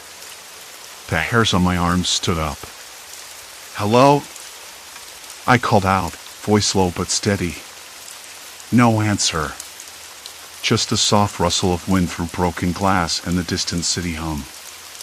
I swallowed hard, the taste of copper sharp on my tongue. The rational part of me told me to turn back, to get out while I could. But the other part, the part that needed to know, kept me rooted in place. Then, I saw it. A small, folded piece of paper caught on a jagged piece of metal. I reached for it, fingers trembling slightly. The paper was creased, dirty, but the writing was clear enough to read. "Don't trust the driver. No one gets out." My mouth went dry. The words echoed in my mind, dark and heavy. I looked around again, heart hammering. The junkyard felt suddenly claustrophobic, the shadows closing in. I stuffed the note into my pocket and hurried back the way I'd come, boots pounding over gravel and broken glass. Behind me, the scraping noise started again, this time closer, sharper. I didn't look back. When I finally reached the edge of the lot and stepped onto the cracked sidewalk, the city lights twinkled ahead, indifferent. My hands were clammy, and a cold sweat trickled down my back. What had I gotten myself into? Back at my apartment, I locked the door and sat down hard at the kitchen table, the note spread out before me. The words blurred as my mind raced. I couldn't tell if the warning was meant to scare me or save me. Either way, it was clear, I wasn't the first. That night, I didn't sleep. Instead, I stared at the ceiling, listening to the distant hum of the city and the occasional creak of my old building settling. Outside, a car idled briefly, then vanished down the street. I held my breath. Tomorrow, I thought, I would find out who else had ridden with him and if any of those passengers had ever made it home. The note's words burned behind my eyelids, even as I sat at the kitchen table, the city's distant hum threading through the cracked window. I hadn't moved for what felt like hours. The paper crumpled softly in my fist, its edges rough against my palm. I tried to remember the last time I'd felt this hollow, like the floor had slipped out beneath me, and I was falling but couldn't tell if the ground was coming or if I'd just keep plummeting forever. Silence. Complete silence. Outside, a car engine rumbled low and steady, then faded into the night.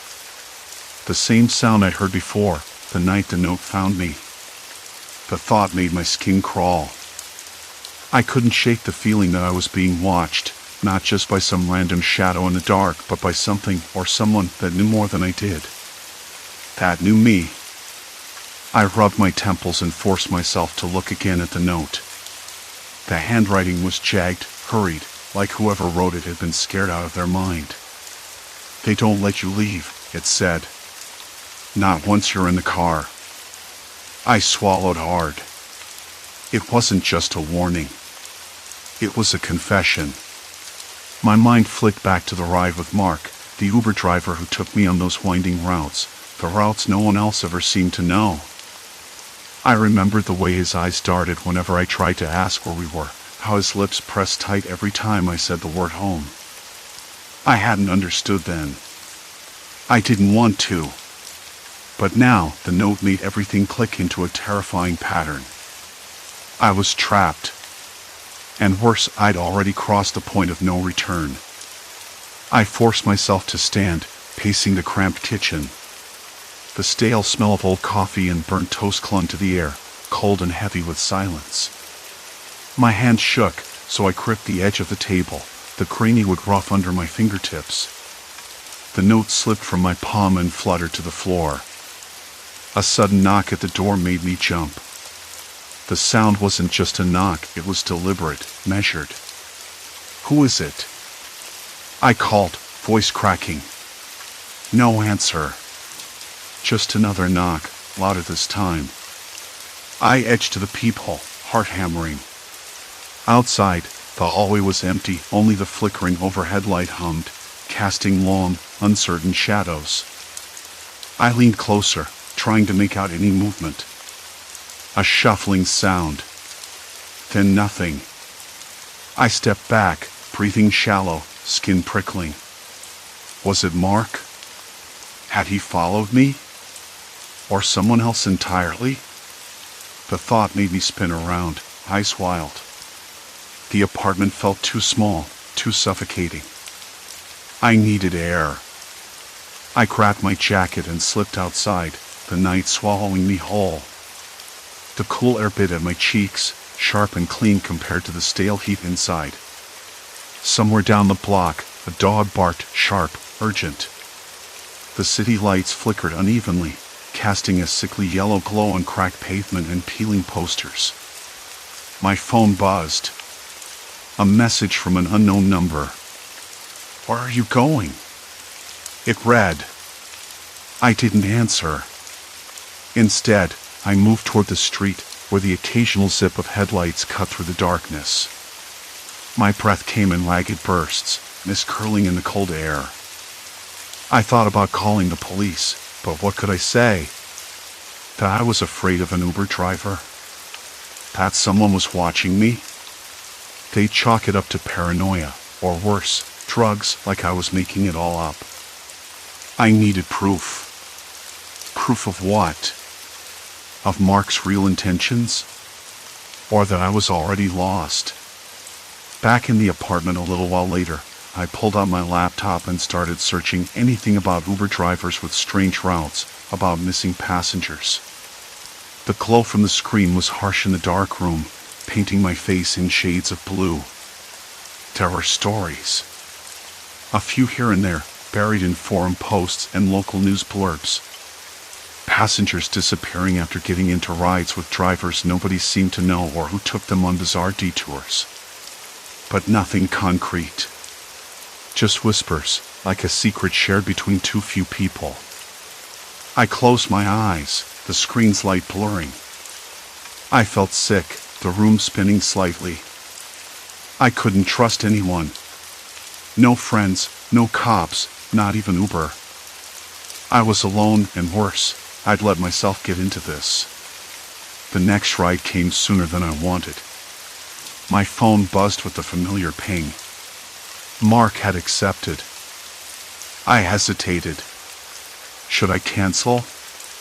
But then I remembered the note, the warnings. Maybe this was my chance to face it, to find out what was really going on. The car pulled up, headlights cutting through the fog. Mark's face was unreadable in the dim light, pale with that same nervous energy bubbling beneath his skin. "Going home?" he asked, voice low. I nodded, sliding into the back seat. The familiar leather smelled faintly of cigarette smoke and something else, something metallic, sour. Without a word, he pulled onto the road, but this time, the route was different. No winding back streets or dead ends. Straight lines. Too straight. I watched the city blur past, the streetlights flickering in and out, rhythm erratic. My fingers gripped the seatbelt strap, knuckles white. Why you take those routes? I blurted. The ones no one knows? He didn't answer. The silence stretched, thick and suffocating. Then, suddenly, he spoke. Because the people who get in don't get out where they think they will. His words hit me like a slap. What do you mean? He glanced in the rearview mirror, eyes sharp now, unsettling. You think I'm just some driver, right? Someone who gives rides. It's more complicated than that. People like me, we escort. Not everyone's meant to leave. I swallowed hard. My throat felt dry, like sandpaper. Escort. The word stuck in my mouth. He nodded. There's no way out once you step inside. You're part of something now. I tried to protest, but my voice caught. The car veered off the main road into darkness. I looked out the window. Familiar streets disappeared behind us, replaced by narrow lanes lined with rusted fences and overgrown weeds. The smell of damp earth and decay filled the air. Where are you taking me? I demanded. He shrugged, almost casually. Wherever it ends. I bolted upright, heart hammering so loudly it might have drowned out the engine's hum. My hands shook uncontrollably. The note in my pocket seemed to burn against my ribs. I wasn't just a passenger anymore. I was a part of his world, whether I wanted to be or not. The car slowed, then stopped. I glanced at the clock. Midnight. A new day, but no escape. Mark turned around slowly, the faint glow from the dashboard illuminating his face. You should have never gotten in, he said quietly. A cold dread settled deep in my chest. The hum of the engine was the only sound anchoring me as the world outside dissolved into shadows. And I realized I had no idea where I was. No idea how I'd get out. No idea if I'd ever see home again. The air inside the car thickened, like the night was pressing down on me, heavy and suffocating. Mark's words echoed in my mind, you should have never gotten in. I swallowed hard, tasting the stale, recycled air, and tried to steady my trembling hands on my knees. Outside, the shadows seemed to writhe, swallowing the faint streetlight's reach, the smell of damp earth mixing with the faint, acrid scent of burning oil somewhere distant. I couldn't tell if it was the car's exhaust or something else, something worse. Mark's eyes caught mine in the rearview mirror. The faint glow from the dashboard flickered, casting shifting shadows on his face. I noticed the thin scar tracing his jawline, barely visible in the dim light, like a map of some old, forgotten fight. His expression was unreadable. Calm. Patient. Like he was waiting for me to break. Where are we? I managed to choke out, voice hoarse, barely above a whisper. He shrugged, slow and deliberate. Not where you want. Where it ends. I swallowed again. The note in my pocket burned hotter, a dull throb against my ribs, as if it wanted to tear its way out. I couldn't stop the flicker of panic rising in my chest, but I forced myself to breathe deep, slow, trying to think. The narrow lanes outside were lined with rusted fences, tangled ivy clawing at the cracked plaster of forgotten buildings. A dog barked somewhere far off, sharp and sudden, then silence. Complete silence. The engine's hum lowered to a murmur. Mark shifted the gear into park. The car's interior felt like a cage. I glanced at the clock again, midnight, but it could have been any time. Time had lost meaning here. Mark turned slowly to face me, the faint light catching in his eyes. "You don't get out." "Not here." "What do you mean?" I tried to keep my voice steady, but my throat was raw, and my hands shook so badly I had to grip the seatbelt to keep from fumbling. He leaned forward, fingers tapping the steering wheel a rhythm, like a heartbeat. "You think this is about a ride? A favor?" "No. It's about control. About knowing where you are, who you are. Once you step inside, you're part of it. Part of me." I swallowed again, tasting bile rising in the back of my throat. My mind raced, scrambling for some logic, some way out. But the winding streets, the overgrown weeds clawing at the cracked pavement, they were a maze. And I was trapped in the center. I started, but Mark held up a hand. "Don't," he said. "It's not your choice. Not anymore." The silence stretched, thick and heavy. The only sounds, the faint creak of the car settling, the distant rustling of leaves, and my own ragged breathing. I forced myself to move. Slowly, inch by inch. My fingers brushed against the note again. I pulled it out, unfolding the paper carefully, the edges damp and crumpled. Words scrawled in hurried, jagged handwriting. "Don't trust him. Not the routes. Not the stops. He's not the driver you think." My hands trembled. I looked up, catching Mark's eyes again. There was something raw in them now, something dangerous, like a coiled spring. "What is this?" I asked quietly. He smiled then. Not warm, not kind. More like a predator revealing its teeth. "That's the truth you never wanted to hear," he said. "Everyone's got a story. Mine's just darker." I swallowed, my mouth dry as dust. "Why? Why take people like this?" He shrugged, the movement casual but cold. "Because they don't listen. Because some things need to stay buried." A sudden noise, metal scraping against concrete, made us both freeze. I blinked, heart hammering. Outside, a flickering street lamp cast long, jerky shadows. Somewhere nearby, a loose shutter banged against the building's side, a sharp clack that echoed in the stillness. "Listen," Mark said, voice low. "You can't fight this. Not here. Not now." I shook my head, the knot in my stomach tightening. "I won't be part of this. I don't belong to whatever you're running." He studied me then, as if weighing my words. His jaw twitched. "You already are. You can't pretend anymore." I swallowed again, the taste of iron sharp in my mouth. "Let me out. Now." Mark's fingers tightened on the wheel. The air grew colder, the car's interior suddenly feeling like a coffin. "Outside," he said softly, "there's nothing but darkness. And you don't know what waits there." I glanced at the window. The night was thick, the stars hidden behind a blanket of clouds.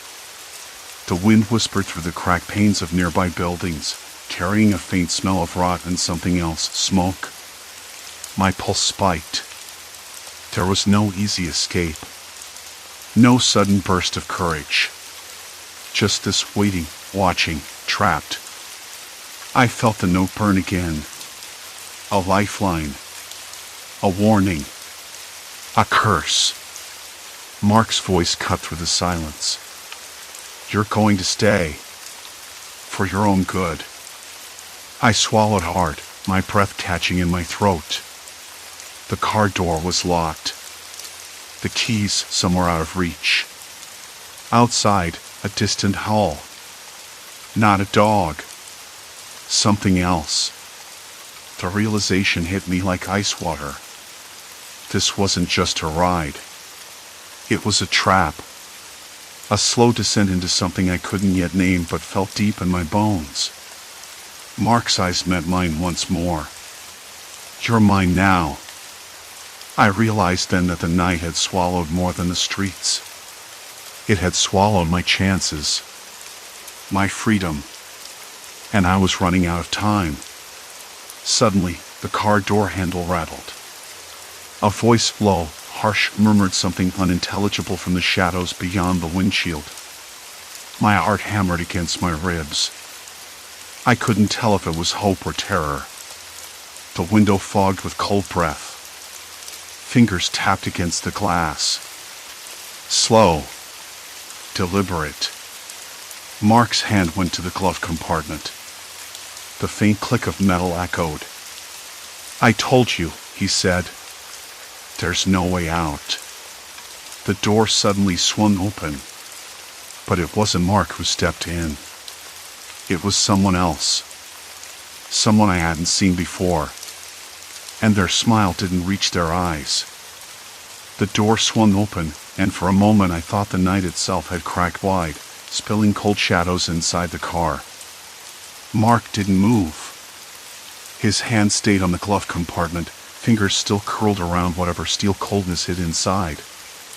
The stranger's eyes flicked to Mark's, then back to me, slow and deliberate, like a hawk deciding if I was prey or just an annoying distraction.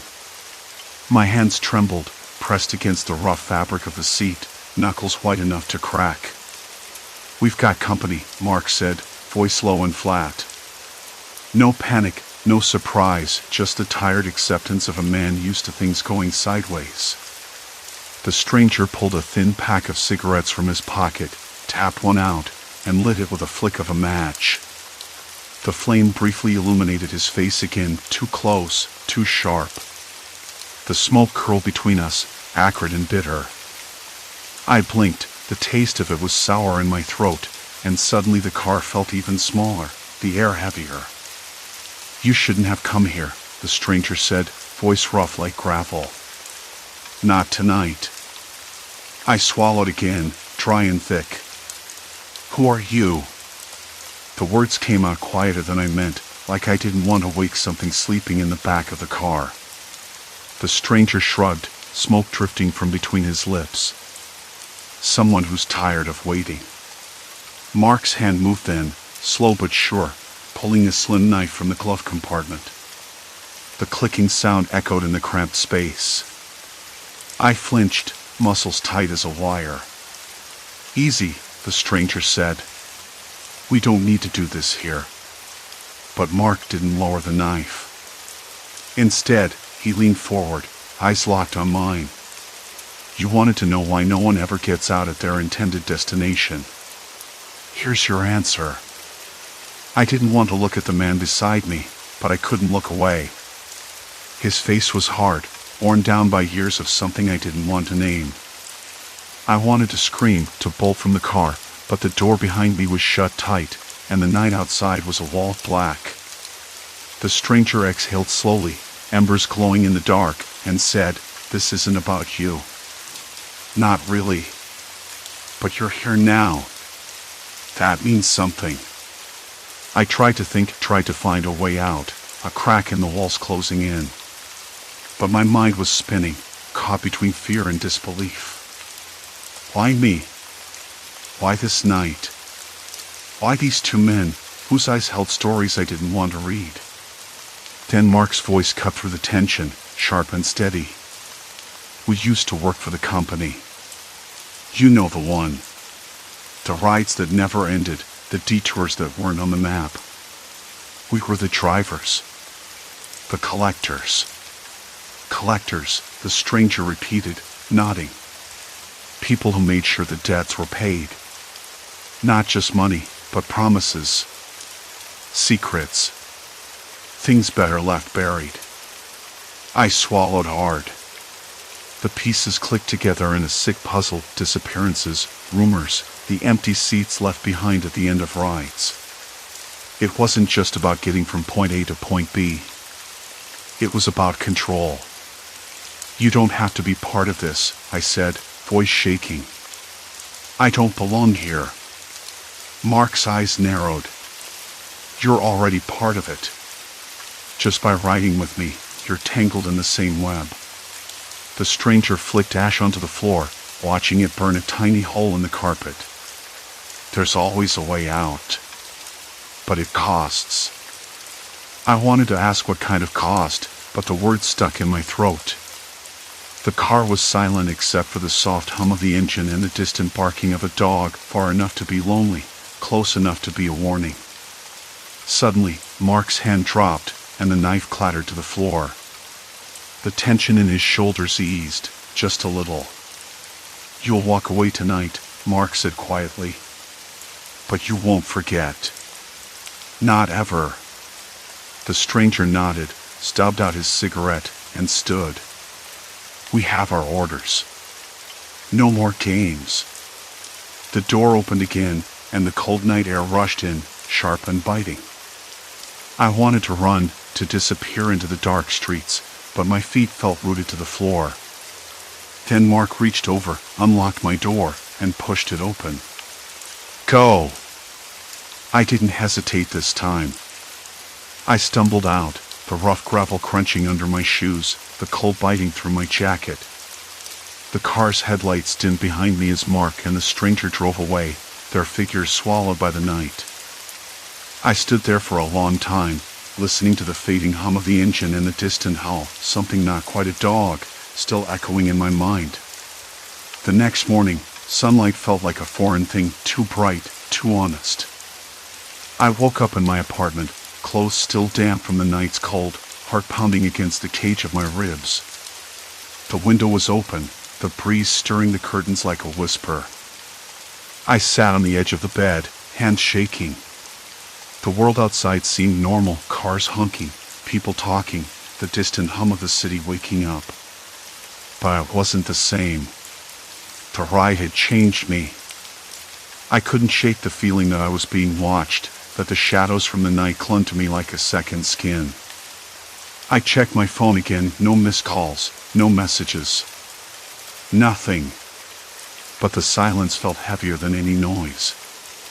Days later, I found myself walking the streets Mark had taken me through, the winding back roads, the forgotten alleys, the places where the city's light didn't reach. I wanted to understand, to find some kind of closure. Instead, I found empty bottles, discarded needles, and the faint scent of smoke and rust. The stories were true. People disappeared. Not because of ghosts or monsters, but because some humans had learned how to trap others in their own fear, their own silence. I reported everything, the strange routes, the men, the car. The police listened, but their eyes told me what their words didn't. This wasn't the first time, and it probably wouldn't be the last. Still, I kept going back to those nights, to Mark's cold eyes and the stranger's bitter smile. They haunted me like a shadow I couldn't outrun, a reminder that some rides don't end where you expect. Maybe that's the real horror, the way people disappear into the cracks of the city, swallowed by something darker than the night itself. And maybe, just maybe, the only way to stay free is to never get in the car at all. I don't know if I'll ever stop hearing that distant howl. Sometimes, when the night is quiet, I swear I do. Silence.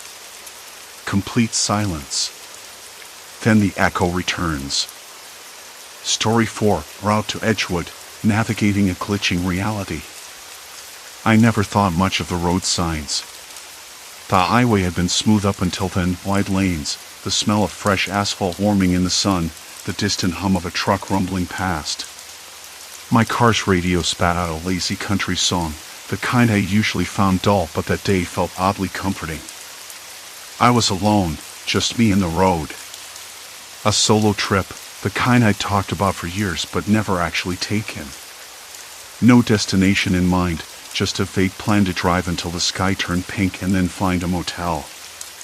The sun was high, the kind of bright that makes you squint, and the air, cold and heavy with silence, smelled faintly of pine and burning wood.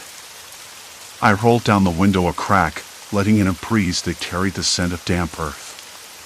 Somewhere off in the distance, a dog barked, sharp and sudden, like a warning. I glanced at the GPS, which I'd set to avoid highways. It promised a scenic route, winding through small towns and patches of forest. Perfect for a quiet day. That's when things started to feel off. I pulled over at a rest stop, a tiny clearing with a rickety bench and a weathered map nailed to a post. The map was faded, mostly green and brown, but the names of towns didn't line up with what my GPS showed. I traced my finger along the road I'd just driven, trying to make sense of it. The GPS said I was on Route 37, but the sign at the rest stop said Route 39. The numbers were close, but they weren't the same. I shook my head, laughter bubbling up despite the creeping unease. Maybe I'm just tired, I muttered. The air smelled faintly of damp leaves and something metallic like old batteries or a forgotten coin. I glanced around, the woods pressing in close, the trees tall and dark against the sky.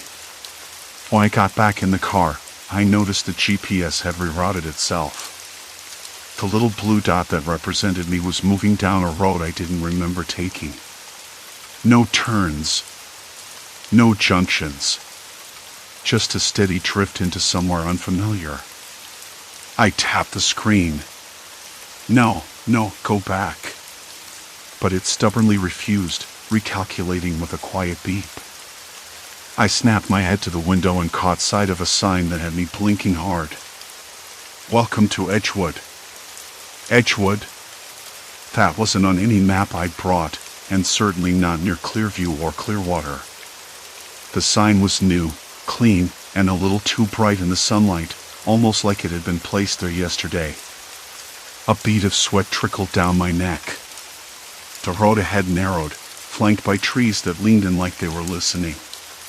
The gravel beneath my tires crunched louder than before, and the hum of the engine sounded thin, almost fragile.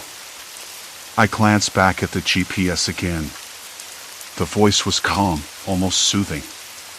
In 1 mile, turn left onto Cedar Lane. I frowned. Cedar Lane? I'd passed a few minutes ago, no left turn there. I could still see the faint outline of the town I'd left behind, the last few houses nestled against the hills. But the GPS insisted. I took the turn. Cedar Lane was less a road than a dirt track, pocked with potholes and bordered by thick brush. The smell here was different, musty and sour, like decaying leaves and wet stone. My fingers gripped the steering wheel tighter, knuckles whitening. The car bounced over the uneven ground, dust puffing up behind me. I tried to focus on the radio, but the signal cut in and out, replaced by static that crackled and hissed. A woman's voice came through for a moment, urgent but distorted. Then silence. Complete silence. I rolled down the window further, listening. The wind was still, no birdsong, no insects. Just the faint rustling of leaves, and something else. A low, rhythmic tapping, like footsteps on wood. Probably a woodpecker, I told myself. It didn't sound quite right, though. The tap was steady, deliberate. I stopped the car and stepped out, boots sinking slightly into the soft earth. The air was cooler here, a sudden chill that crept into my bones. I could taste it, sharp and clean, like cold metal, and it made the back of my throat tickle. The tapping stopped. I turned around slowly, heart picking up pace. The trees were a walled shadow, the sun blocked by thick branches. Somewhere to my left, a branch snapped. I froze. Hello? My voice was small, uncertain. Is someone there? No answer. Just a whisper of wind through the leaves. I climbed back in, locking the doors with a click that echoed in the quiet. The GPS blinked, then changed again. Now it showed a route that twisted and doubled back on itself, looping through roads I didn't recognize. The little blue dot jittered like a restless insect. I squinted at the screen. The voice was back, calm, unyielding. In 200 feet, turn right. I blinked. The road was clear, no right turn anywhere near. Just trees, and then more trees. A wave of dizziness hit me. Maybe I was dehydrated. Couldn't be lost already. Not after only an hour on the road. I reached for the water bottle and the cup holder, taking a long gulp. The plastic crinkled in my hand, the cold water sliding down my throat, bringing a momentary calm. Outside, the wind stirred again, carrying a faint scent of smoke. Smoke. But no fire. The GPS blinked once more. Recalculating. I slammed my hand on the steering wheel. Come on. The road stretched ahead, narrowing further until branches scraped against the side mirrors. The sky was beginning to dim, clouds gathering like a shroud. I flicked on the headlights, the weak beams cutting through the thickening gloom. I could still hear it, the tapping. Far off now, but steady. Not a woodpecker. Too heavy, too precise. I swallowed hard and glanced in the rearview mirror. A shadow moved just beyond the treeline. I blinked, and it was gone. The car's engine thrummed beneath me, steady but not comforting. I wished I'd taken that other road, the one the GPS ignored. Wish I'd stopped at the last gas station. Wish I'd called someone. But the road ahead was all I had. And it was leading me somewhere I didn't want to go. The headlights caught more than just the road ahead. They picked out the damp, tangled underbrush clawing at the edges of the asphalt, the faded yellow lines peeling like old paint beneath the gloom. The GPS blinked again. Recalculating. I glanced down, irritation prickling under my skin.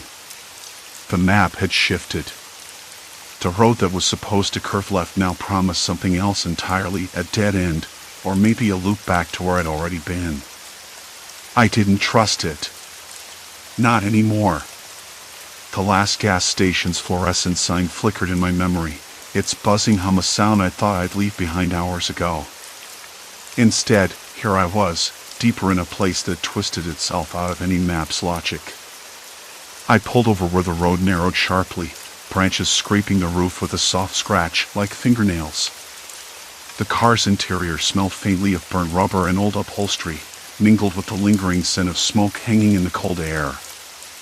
I took a breath and tried to steady my hands. They trembled too much to check the GPS properly. Okay, I muttered to myself, voice rough and low. Think this through. The tapping returned quieter now, coming from the treeline on the passenger side. Not a woodpecker. Something deliberate. I swallowed. The air was thick with the smell of wet earth and pine needles, the soft rustling of leaves like whispers just out of earshot. I grabbed the flashlight from the glove compartment, its beam weak but better than nothing. Opening the door, the cold hit me like a slap, wet, biting, soaked into the wool of my jacket. The sound stopped. Silence. Complete silence. My breath came out in short bursts, mist curling in front of me. I stepped out, boots crunching on gravel and dead leaves. The trees leaned in, their branches tangled overhead, blotting out the clouded sky. I scanned the edge of the forest, flashlight darting between trunks and shadows, looking for any sign of movement. Nothing but the occasional scurry of a small animal and the distant hoot of an owl. Then, a noise, a soft scrape, like someone dragging something heavy over bark. I froze, heart hammering in my ears. Hello? My voice cracked. No answer. Just the echo of my own question bouncing back. My hands tightened around the flashlight. I should go back into the car. I should just drive until the GPS settled, or until I found a real road sign. But curiosity tangled with fear, and I found myself moving closer to the forest's edge. The rough bark of a tree pressed against my palm, cold and wet with moss. I crouched down and saw the ground was disturbed footprints, maybe a few hours old. Too large for a deer. Human. The shape was clear in the mud, toes splayed, heel deep. Someone had been here. Someone who didn't want to be found. A sudden crack, twig snapping underfoot, made me jerk my head toward the dark. My breath caught, and I swallowed hard again, a dry, bitter taste filling my mouth. "Who's there?" I called, voice louder this time, trying to sound braver than I felt. No reply. I backed away slowly, heart racing, the flashlight trembling in my grip. Getting back into the car felt like crawling back inside a cage, but the warmth and the lock were small comforts. I slammed the door shut, locking it immediately, fumbling with the keys. The GPS screen flashed again, recalculating. I punched the dashboard. Enough. The screen now showed a different road entirely, one I hadn't seen before, a thin line twisting away from the main path like a vein leading to the unknown. I hesitated. The tapping started again, this time from behind the car, near the trees on the driver's side. Slow. Methodical. Like a code. I wanted to scream. Instead, I swallowed the lump in my throat and started the engine, tires crunching as I pulled back onto the road. The air inside the car was stale, mixed with the faint metallic tang of adrenaline. I wiped my sweaty palms on my jeans, glancing at the GPS. The new route led up a steep incline, the road bordered by dense woods that seemed to close in closer with every turn. As I climbed, the fog rolled in, thick and clammy, smothering the headlights' reach. The world outside became a blur of white and black, the edges of the trees indistinct. The tapping stopped. But the feeling didn't.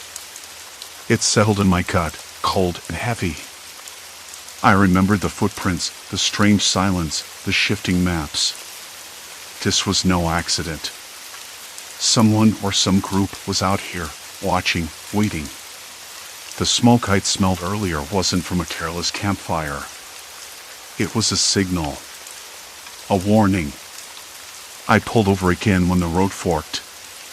The GPS insisted I take the right path, but a weathered, rusted sign pointed left. The paint was peeling, but I could just make out the word, Safe Haven. I laughed, bitter and hollow. Safe Haven? A joke. Nothing about this place felt safe. I reached for my phone, hoping for a signal. Nothing. No bars. Just the flickering no-service icon mocking me. The tapping resumed, louder now, echoing from the woods on my left, the direction of Safe Haven. My fingers curled into a fist on the steering wheel. I wanted to call someone. Anyone. But there was no one to call. No one to answer. I knew I couldn't stay here. Not with the fog thickening, the roads twisting, and whoever or whatever was out there making sure I never left. But I also knew I couldn't turn back. Not yet. The car's engine idled beneath me, the only thing keeping the darkness at bay. And then, out of the fog, a figure appeared, standing in the middle of the road, arms hanging loosely at their sides. I slammed on the brakes, heart thudding so hard it hurt in my chest. The headlights washed over the stranger's face, but the fog swallowed the details. They didn't move. Just stood there. Waiting. I swallowed again, dry and sharp. Reaching for the door handle, my hands trembling, I realized I didn't know if this person was a friend or the danger I'd been running from all along. The tapping stopped. Silence. Complete silence. Then, a voice, low and calm, cutting through the fog like a knife. You shouldn't be here. I swallowed hard, the taste of smoke and fear thick on my tongue. And I knew the night was just beginning. The voice hung in the fog like a blade, slicing through the quiet and freezing the breath in my lungs. I gripped the steering wheel, knuckles white, the leather rough and cold beneath my fingers. The stranger didn't move a muscle. Just stood there, like a statue carved from the night itself. Head slightly tilted, watching. Waiting. The fog curled around them, thick and suffocating, swallowing everything beyond the dim edge of the headlights. I wanted to speak. To ask who they were. But my throat felt raw, the taste of smoke and something bitter lingering like ash on my tongue. Instead, I blinked hard, trying to clear the sudden haze in my head. The tapping had stopped, the silence pressing down on me so heavy it seemed to echo louder than any sound. Why? I finally croaked, voice barely above a whisper. My breath caught in my chest as the words left me.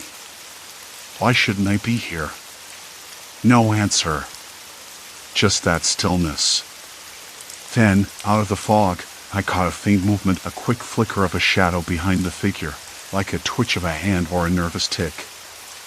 I couldn't tell. The headlights flickered, once, twice. A bird cried somewhere, sharp and sudden, breaking the spell. I glanced down at the GPS. The screen was blank. Dead. The map had vanished. No blue dot. No route. Just a black screen glowing faintly against the dashboard. My stomach churned. It wasn't a battery issue. The car was running fine. Something else was wrong. The stranger's voice came again, softer this time, almost a murmur. You can't go back. Not now. Not ever. A cold sweat broke out along my spine. I have to get out of here.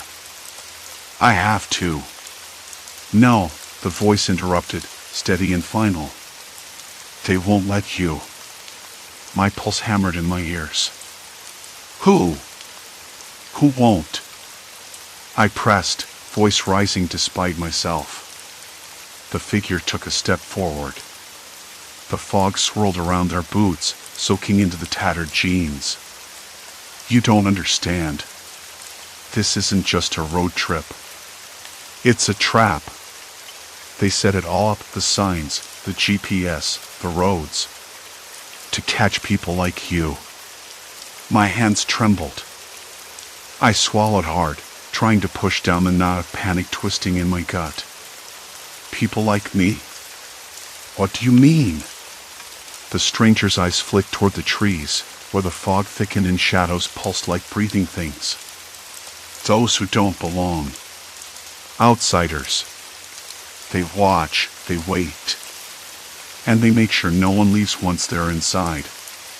The headlights caught a glint, something metallic, in their hand. A knife? No. A key. A small, rusted key dangling from a chain. Why are you telling me this? I asked, voice cracking. Because, the stranger said, you're already in too deep. You're past the point of no return. The words hit like a punch to the gut. I wanted to argue, to deny, but the cold seeped into my bones. I remembered the signs, how they changed, twisted, pointing to nowhere or back the way I'd come, only to loop me in again. The GPS lying to me. The fog that never lifted. The feeling I'd been followed since the day I left home. I exhaled shakily and glanced at the rearview mirror. The road behind was swallowed by the mist, empty. No headlights. No cars. No escape. Who are they? I whispered. Not who, the stranger corrected, stepping closer, too close. What? The rough fabric of their jacket brushed against the window as they leaned in. A group. Local. No one talks about them outside these parts. They control the roads, the towns, the people. Outsiders disappear. Sometimes it's quick. Sometimes it's slow. But no one leaves. My throat tightened.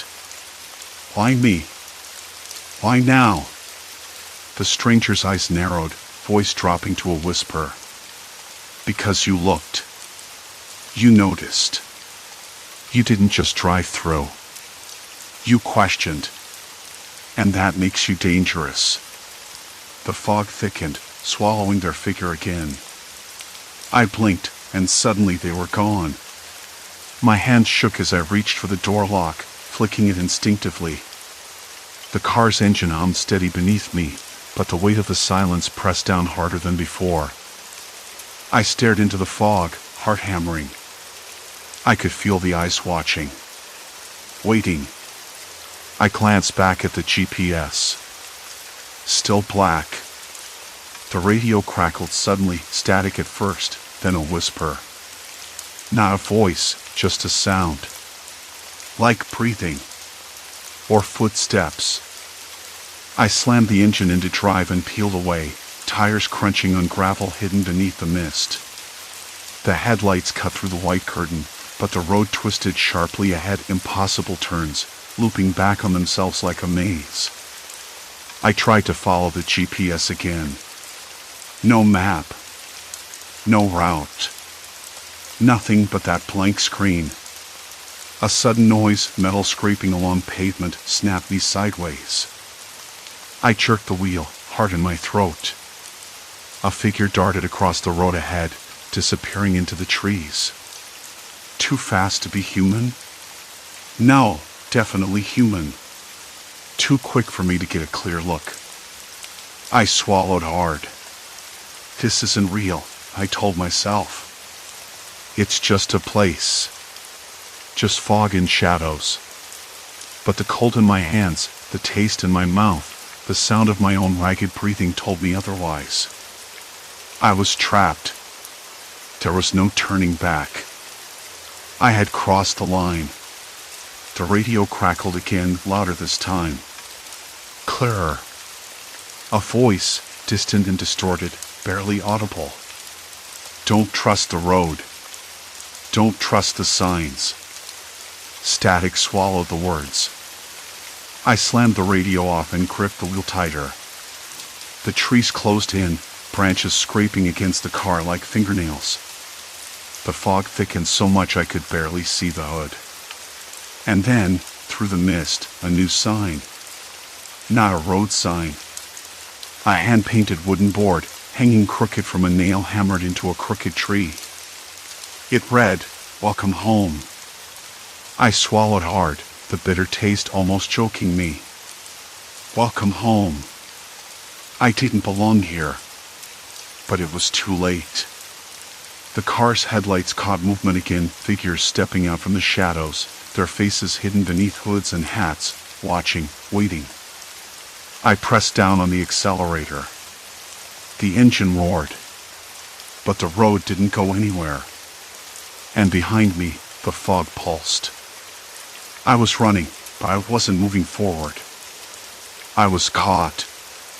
And they were closing in.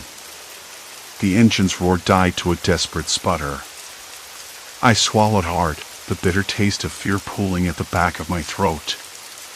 My hands trembled so badly I had to grip the wheel with the pads of my fingers, knuckles white. The sign on the tree, "Welcome home," was a sick joke. I didn't belong here. I never had. But the fog had swallowed all the roads I knew. I was trapped somewhere between memory and nightmare. The radio crackled again, sharper this time. That voice, distant and distorted, seeped through the static like a warning. Don't trust the road. Don't trust the signs. The words cut through the silence, but before I could respond, the signal fizzled out. The radio clicked off with a finality that felt like a death sentence. I slammed the device down on the dashboard and glanced frantically for any escape. The road behind me was a featureless white blur. The road ahead? Nothing but a dead end. No shoulder, no turn-offs, just a relentless wall of fog and those figures waiting. Okay, I muttered, trying to steady my breath. Okay. A sudden thud against the side of the car made me jump. Something heavy. Something solid.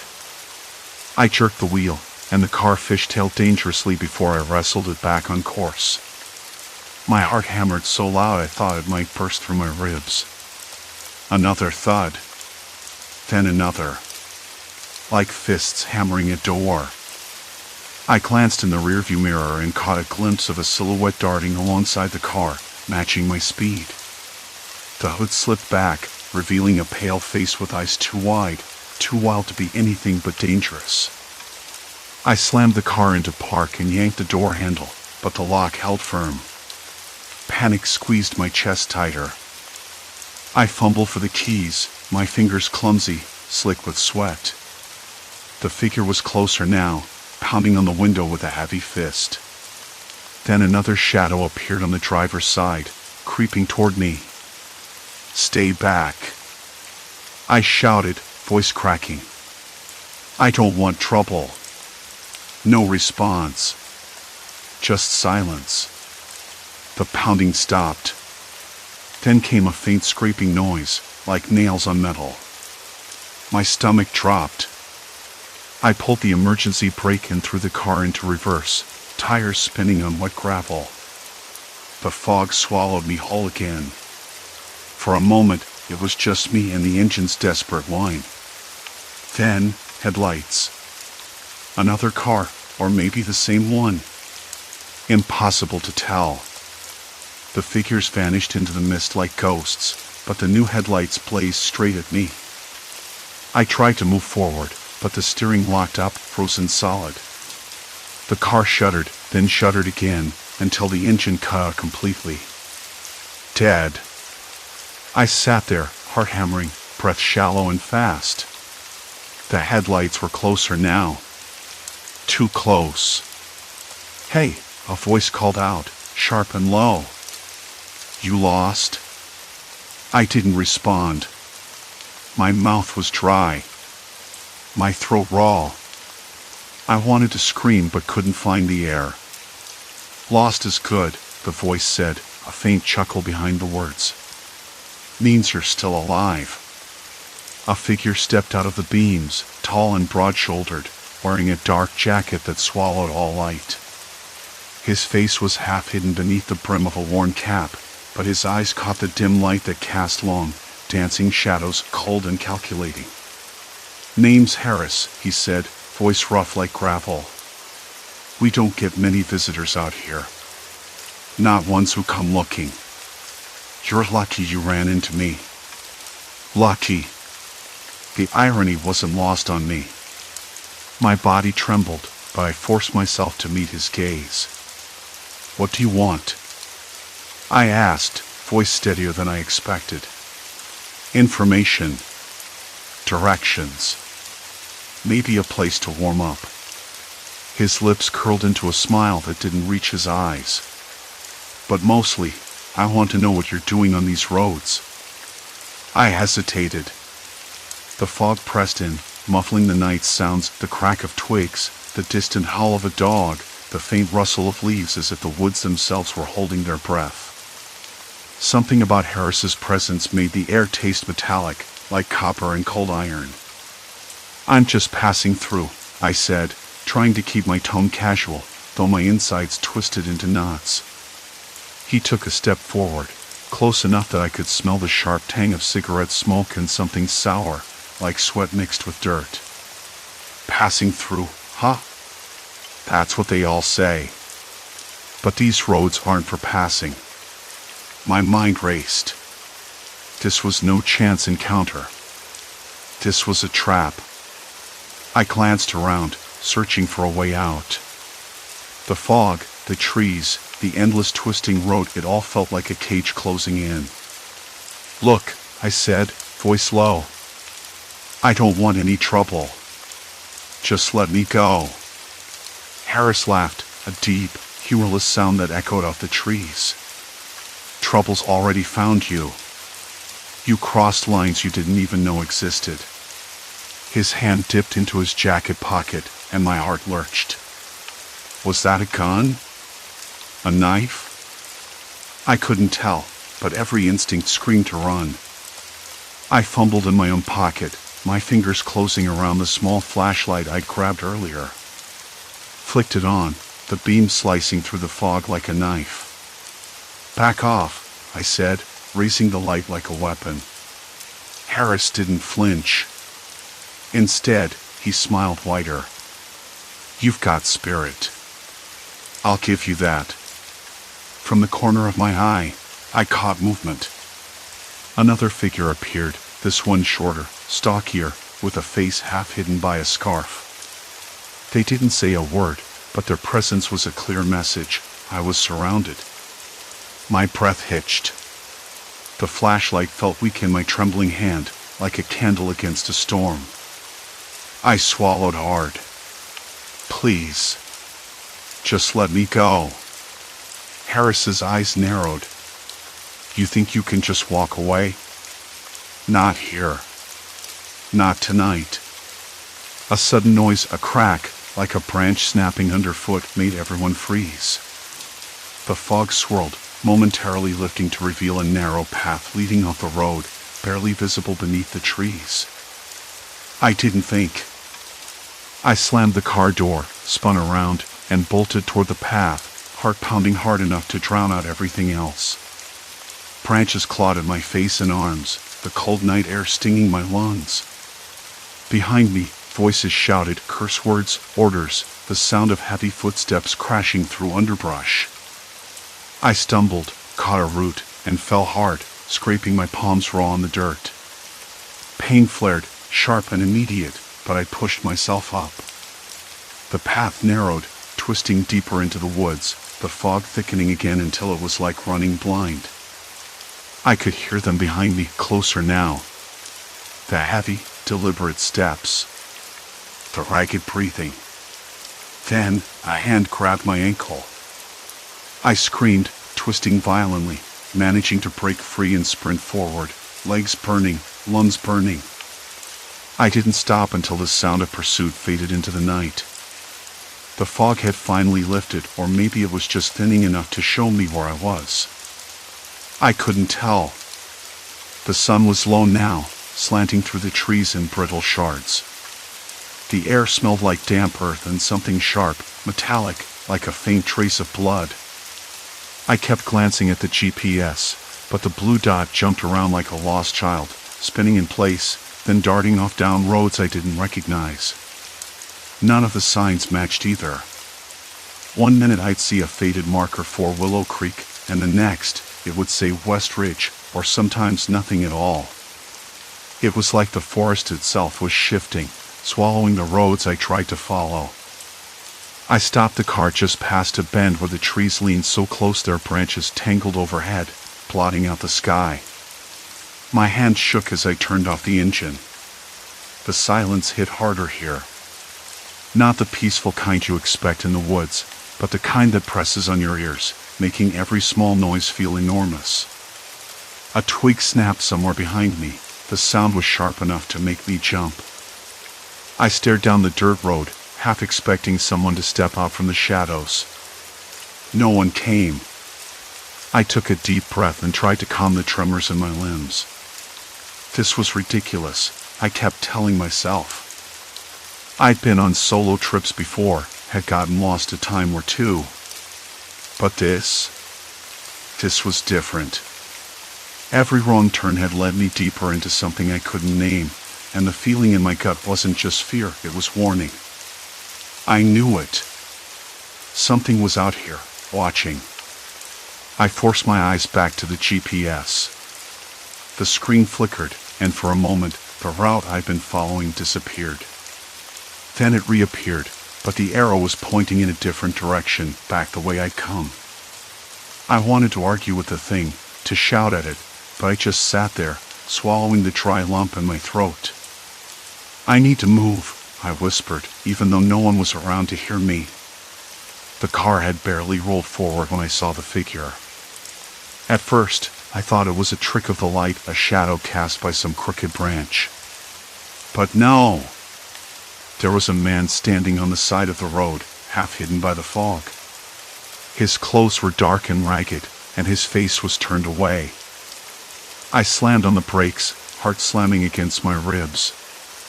He didn't move. I sat frozen, watching as he slowly turned to look at me. His eyes caught the fading light, reflecting back something cold and unblinking. There was no greeting, no wave, just a pause, like he was assessing whether I belonged here. Or maybe if I was prey.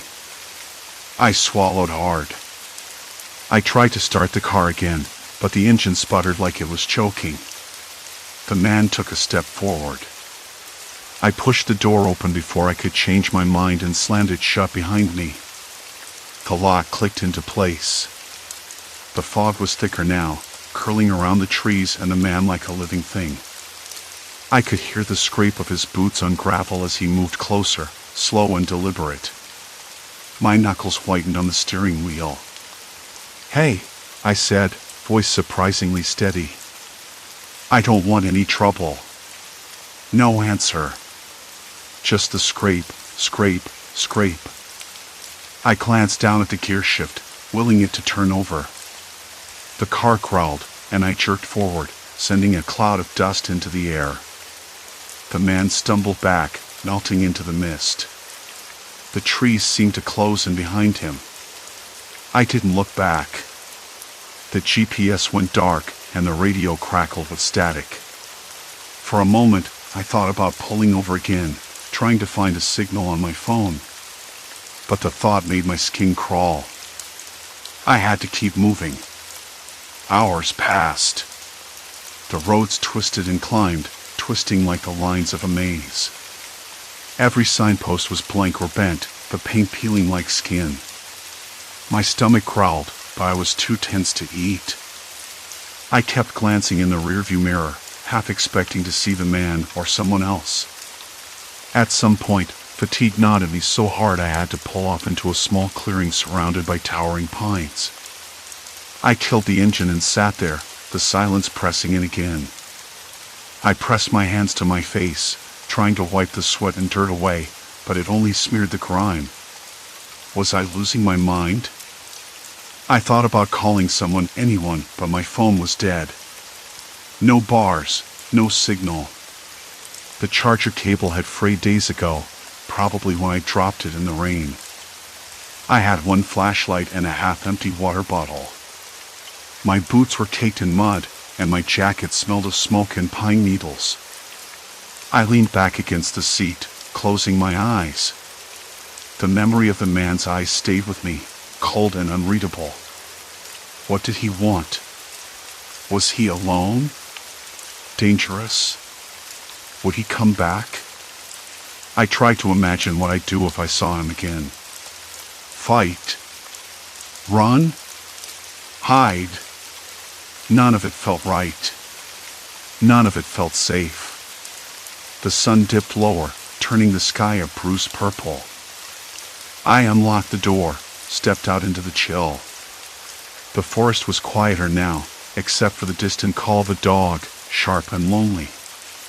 The smell of smoke was stronger here, like a campfire left smoldering. I started walking. No plan, just moving forward, toward whatever I hoped was the edge of this endless maze. The ground was soft beneath my boots, the moss thick and spongy. My breath came out in clouds, and the cold bit at my cheeks. I kept my eyes on the treetops, where the last light flickered. Then I saw it. A road. Paved. With a cracked yellow line running down the middle. Relief and suspicion warred inside me. I stepped onto it, listening.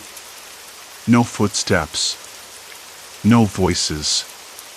Just the rustle of leaves and the distant hum of a car. I walked. The road stretched ahead, straight and familiar. The trees thinned, and I caught glimpses of blue sky. I didn't look back. When I reached the first gas station, I felt my knees buckle. I sank onto a bench outside, the rough wood digging into my skin, but I didn't care. I pulled out my phone, and for the first time in days, the screen lit up with signal bars.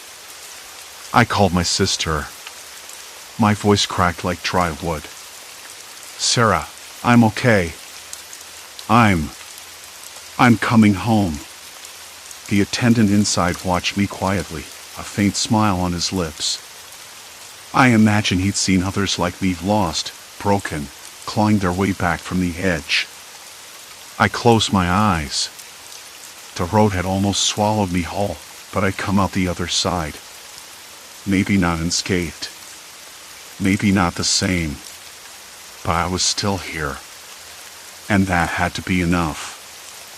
Story 5, Voices from the Basement, Radio Signals from Beyond. The antenna looked like it belonged on a weathered ship, not perched atop my dingy rooftop in the middle of a city that never quite settled down.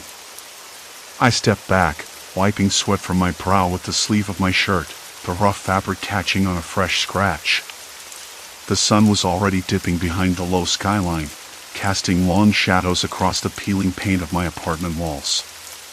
The air smelled faintly of burnt toast from the building next door. Mrs. Reynolds was probably at it again with her ancient toaster. The smell made my stomach turn a bit, but I ignored it.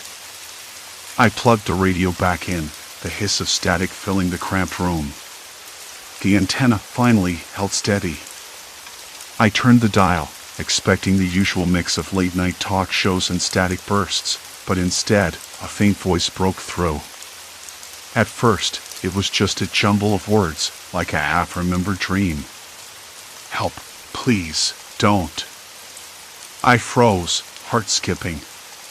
The voice was urgent, shaky, but there was something oddly familiar about it. I leaned closer, adjusting the volume with a trembling hand. The static swirled, then the voice came again. "Is anyone there? I'm stuck in the basement. Please." The coldness crept up my spine. Basement? My mind raced through the building's layout. I had no basement, just a cramped crawl space under the stairs. No one should be down there. "Hello?" I said aloud, though I knew it was useless. The voice faded into static again, replaced by what sounded like muffled banging.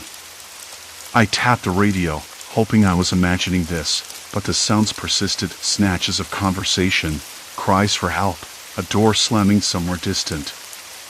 I switched stations, but the voices followed, fragmented and overlapping. One sounded female, panicked. Another male, whispering, "Don't come down here." The words sent a shiver through me. My hands trembled.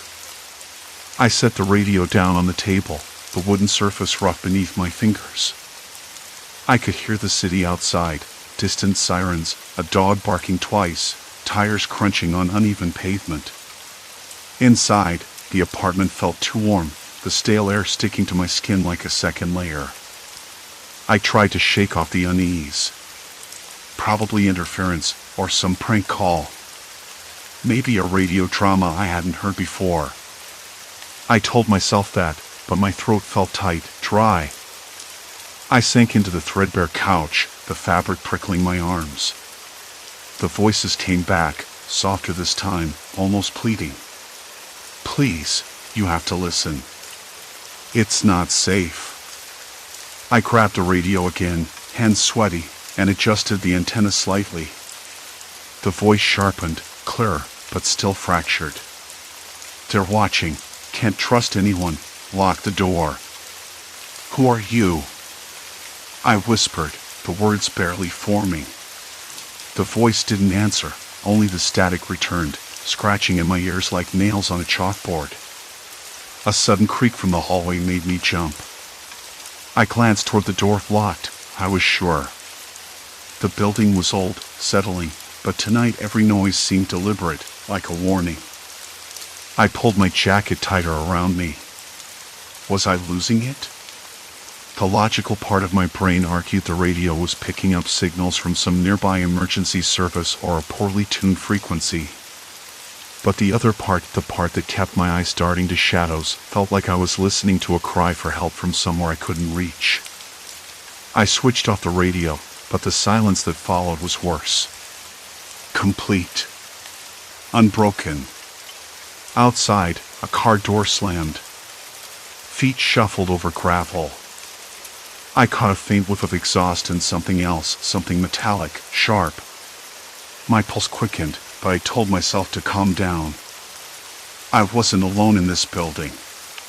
Someone else was out there. And whoever they were, they might be listening too. I pressed my back harder against the cold wall, the rough concrete digging into my shoulder. My breath came shallow, the stale air in the room suddenly too thick. Somewhere down the hall, a faint scraping noise echoed like metal dragged across tile. My mind raced through possibilities: a maintenance worker, a homeless person, or something far more sinister. I swallowed hard and forced my eyes away from the shadows, focusing instead on the faint slivers of light spilling through the vents near the ceiling. I had to find out who was out there. But the thought of stepping into the corridor, into that unknown darkness, was enough to root me in place. The building's silence pressed in on me, each creak and groan magnified. I strained to listen, but the scraping sound had stopped. Had whoever was there moved on? Or were they waiting, just out of sight? A sharp clink rang out suddenly, like a dropped key or a tool hitting the floor. I flinched, heart hammering. Instinct took over. I inched along the wall toward the door, every movement measured and quiet. My hand found the handle, cold and smooth beneath my fingers. The hallway stretched out before me, a narrow ribbon of gloom punctuated by flickering fluorescent lights. I cracked the door open just enough to peek out. The corridor was empty. I stepped through, eyes scanning every corner. The air smelled stale but carried that same metallic tang from before. My gaze settled on a small pool of liquid near the baseboard, dark, glistening. Blood. My stomach twisted. A whisper of movement caught my attention. I spun around, heart leaping, but saw nothing. Only the shadows, thick and waiting. Somewhere in the distance, a faint groan echoed low, pained, desperate. It wasn't a cry for help anymore. It was a warning. The groan lingered in the hallway like a weight I couldn't shake, an undertone beneath the hum of the flickering lights. I closed the door carefully and leaned against it, my back pressed hard to the cool wood. The blood near the baseboard glistened faintly in the dim light, dark and sticky, and when I glanced down, a sudden shiver ran through me. I wasn't sure if it was the cold or the creeping sense that someone, or something, had been here recently. Had the person who dropped that blood moved on? Or were they hiding, waiting just out of sight? I didn't want to find out, but I knew I had to. The next morning, the memory of that hallway stayed with me like it had been etched onto my skin. I woke up with a dull ache behind my eyes, the taste of stale coffee lingering in my mouth. Outside my window, the sky was a leaden gray, heavy with the promise of rain. I pulled on my jacket and headed out, the streets slick with overnight drizzle, the cold seeping into my bones. I needed to figure out what was going on with the radio. Since fixing the antenna, the voices hadn't stopped, they'd only grown clearer, louder, more urgent. At first, I thought it was interference from some distant storm or a glitch in the wiring. But then the messages started making less sense. Not random chatter anymore, but fragmented conversations. Distress calls. Names I recognized, my own voice, sometimes, though distorted. Other times, a different tone, a different fear behind the words. I stopped at the hardware store on the corner, the bell above the door jingling sharply as I stepped inside. The smell of sawdust and motor oil hit me immediately. Carl, the owner, was behind the counter, wiping his hands on a rag. "Morning," I said, trying to sound casual. "You ever hear of anyone picking up weird signals on their radios lately?" He shrugged, eyes narrowing. "Not really." "You mean like static or something?" "More than static. Voices. Calls for help. Sometimes it sounds like me." I laughed dryly, but the lump in my throat didn't go away. Carl leaned in, lowering his voice. "You sure you're not just hearing things? You've been working on that antenna too long, maybe. But it didn't feel like that, not to me." There was something else. Something real. Back in my apartment, I sat at my cluttered desk, the radio equipment scattered across it like a puzzle waiting to be solved. The hum of the device was steady, a low buzz beneath the occasional crackle of static. I fiddled with the dials, adjusting frequencies, trying to isolate the voices. The air smelled faintly of burnt plastic and old paper, reminders of too many nights spent chasing wires and signals. Then it came through again, clear as day. Help, please, someone. My hands trembled as I jotted down the timestamp. The voice was different this time, younger, almost desperate. I played it back, listening intently. The background noise was unmistakable, sirens, shouting. A man's voice barking orders, a woman crying somewhere beyond the radio waves. It wasn't a broadcast. It was a real emergency. But where? When? I tried calling the local police, but the line was busy. I tried again. Busy again. My stomach nodded. What if this was happening right now? Somewhere. To someone. To another me. Later that afternoon, I met with Lena, a friend from college who'd taken a job as a journalist. She was the only person I trusted enough to share this with. We sat in a cramped cafe, the air thick with the aroma of burnt espresso and cold pastries. The chatter around us was a dull roar, punctuated by the clinking of cups and the hiss of the espresso machine. I played her the recording. Her brow furrowed as the voices crackled through the tiny speaker. "This is disturbing," she said, swallowing hard. "You really think these are real? Not some kind of prank or interference?" "I don't know. But it sounds like someone's in trouble." My fingers drummed nervously on the table. "And sometimes, it sounds like it's me.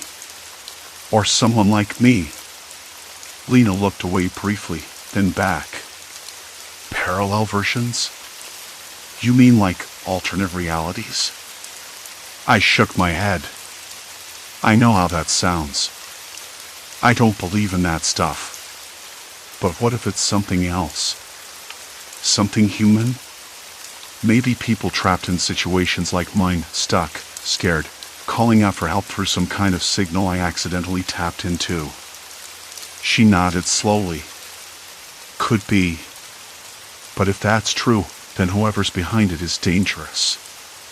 If they're calling for help, they're probably trapped for a reason." Her words settled over me like a cold fog. I hadn't thought about that. What kind of nightmare were these voices in? And was I next?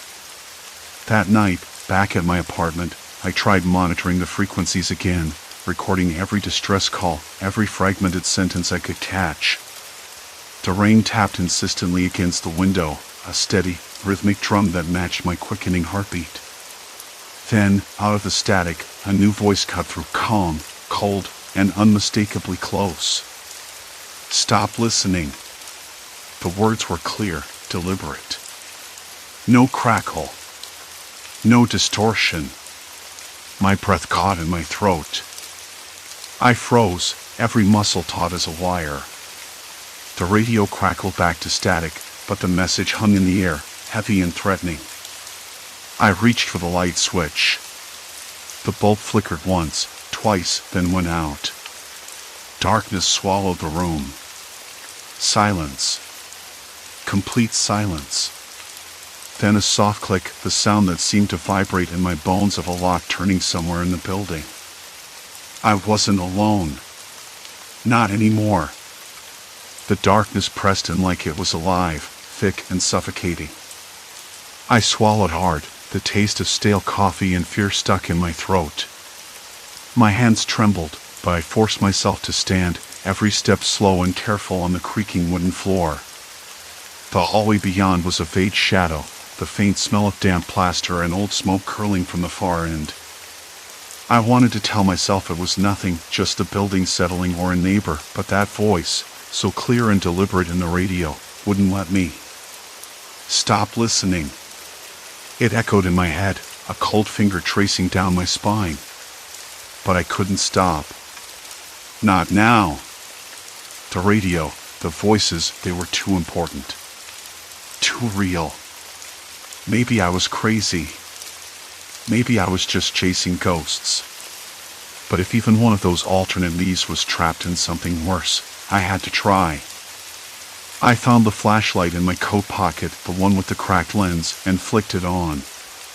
The beam was weak, fractured, but it cut through the black enough to reveal the always peeling wallpaper and the strange absence of any sound except my own breathing. The rain had slowed to a drizzle, but the window at the end glistened like a wet eye, reflecting the occasional flash of distant lightning. I crept forward, listening. No footsteps. No voices. Only the faint hum of the city beyond these walls, so far away it felt like another world. Back in the apartment, the radio still sat on the desk, the dial spinning slightly under my fingers, static whispering like dry leaves. I pressed the button to scan again, hoping for a sign, anything. Then, almost immediately, a voice crackled through, ragged and desperate. "Help, trapped, hurry." The words weren't just static. They were alive, raw. And the voice, it was mine. Not like an echo or a trick of the mind, but unmistakably my own, panic threading through every syllable. I dropped the flashlight. It clattered to the floor, the beam dancing wildly against the walls. "What the hell?" I whispered, heart hammering so loud it felt like it might burst my ribs. I reached for the radio, fingers shaking. "Who is this? Where are you?" No answer. Just static. Then another voice, this one calmer, colder, almost clinical. "You can't run. None of you can." I jerked back, knocking over a stack of papers.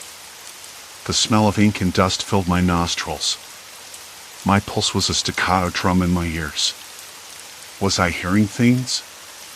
Had I lost it? But no! The radio crackled again, and the voice was clearer now, speaking fast, clipped, like it was reading from a script or a list of instructions. Contain.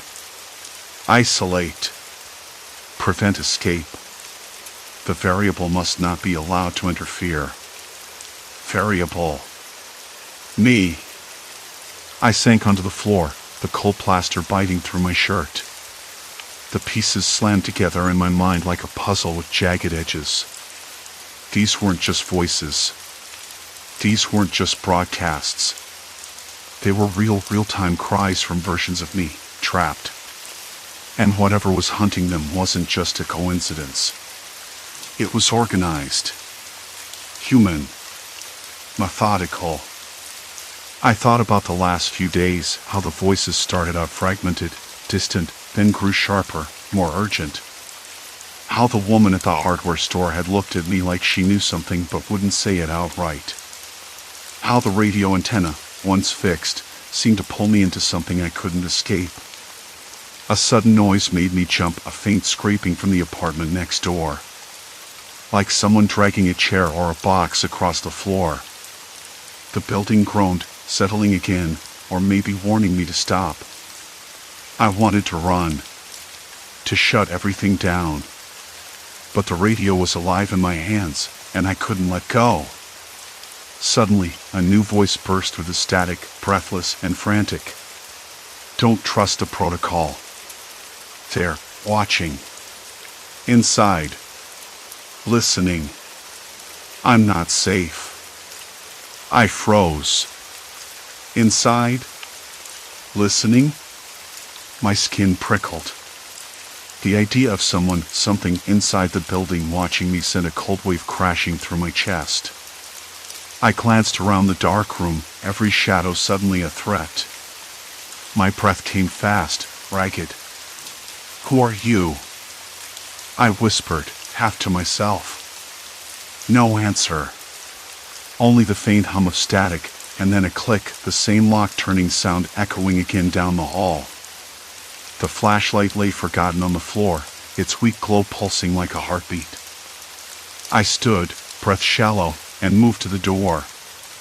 My hand hovered over the knob, slick with sweat. Behind that door was the unknown. A threat I couldn't see but felt crawling under my skin, crawling closer. There was no going back. I was already in this. The radio crackled one last time before cutting out completely. No voices. No static. Just silence. The silence that screamed. I reached for the chain lock on the door and snapped it shut behind me, locking myself in. Outside, footsteps. Slow. Deliberate. And then a whisper, so close it was almost in my ear. You're part of this now. I didn't move. Couldn't. Because I knew, in that moment, I was already lost. The weight of those words settled over me like a shroud. My breath hitched as the shadows shifted, forming shapes that danced just beyond the dim light. Heart pounding, I pressed my back against the cold wall, eyes searching for any hint of escape. But the darkness had claimed me, and there was no turning back. The footsteps stopped. You're part of this now. The whisper repeated, no louder than a breath, but it echoed inside my skull like a hammer striking glass. It wasn't a threat I could see, not yet. But I knew it was there. Waiting. The radio lay on the floor, dark, silent, an empty shell. The flickering bulb overhead cast a sickly yellow glow, buzzing and struggling to stay alive. I watched the light pulse, like a heartbeat dragging me deeper into some endless throb of dread. A distant dog barked twice, sharp and sudden, then nothing but the heavy, cloying quiet. I swallowed. My mouth was dry. Bitter. I wanted to move, to run, but my legs felt cemented. My hands trembled as I gripped the chain lock, fingers slick with sweat. I told myself to stay calm, but my throat tightened, and a shiver ran down my arms. Then something scraped. Low and slow. Against the door. Fingernails? Maybe a key dragged across the wood? My heart caught in a chokehold. The sound repeated, deliberate, like it was testing me, probing for a weakness. I pressed my ear to the door, breath shallow, and caught a faint murmur almost lost in the scraping. A voice. Help, please. No. That couldn't be right. I jerked back, pulse racing like I'd just been punched in the gut. The voice was hoarse, desperate. The words cut through the silence like glass shards.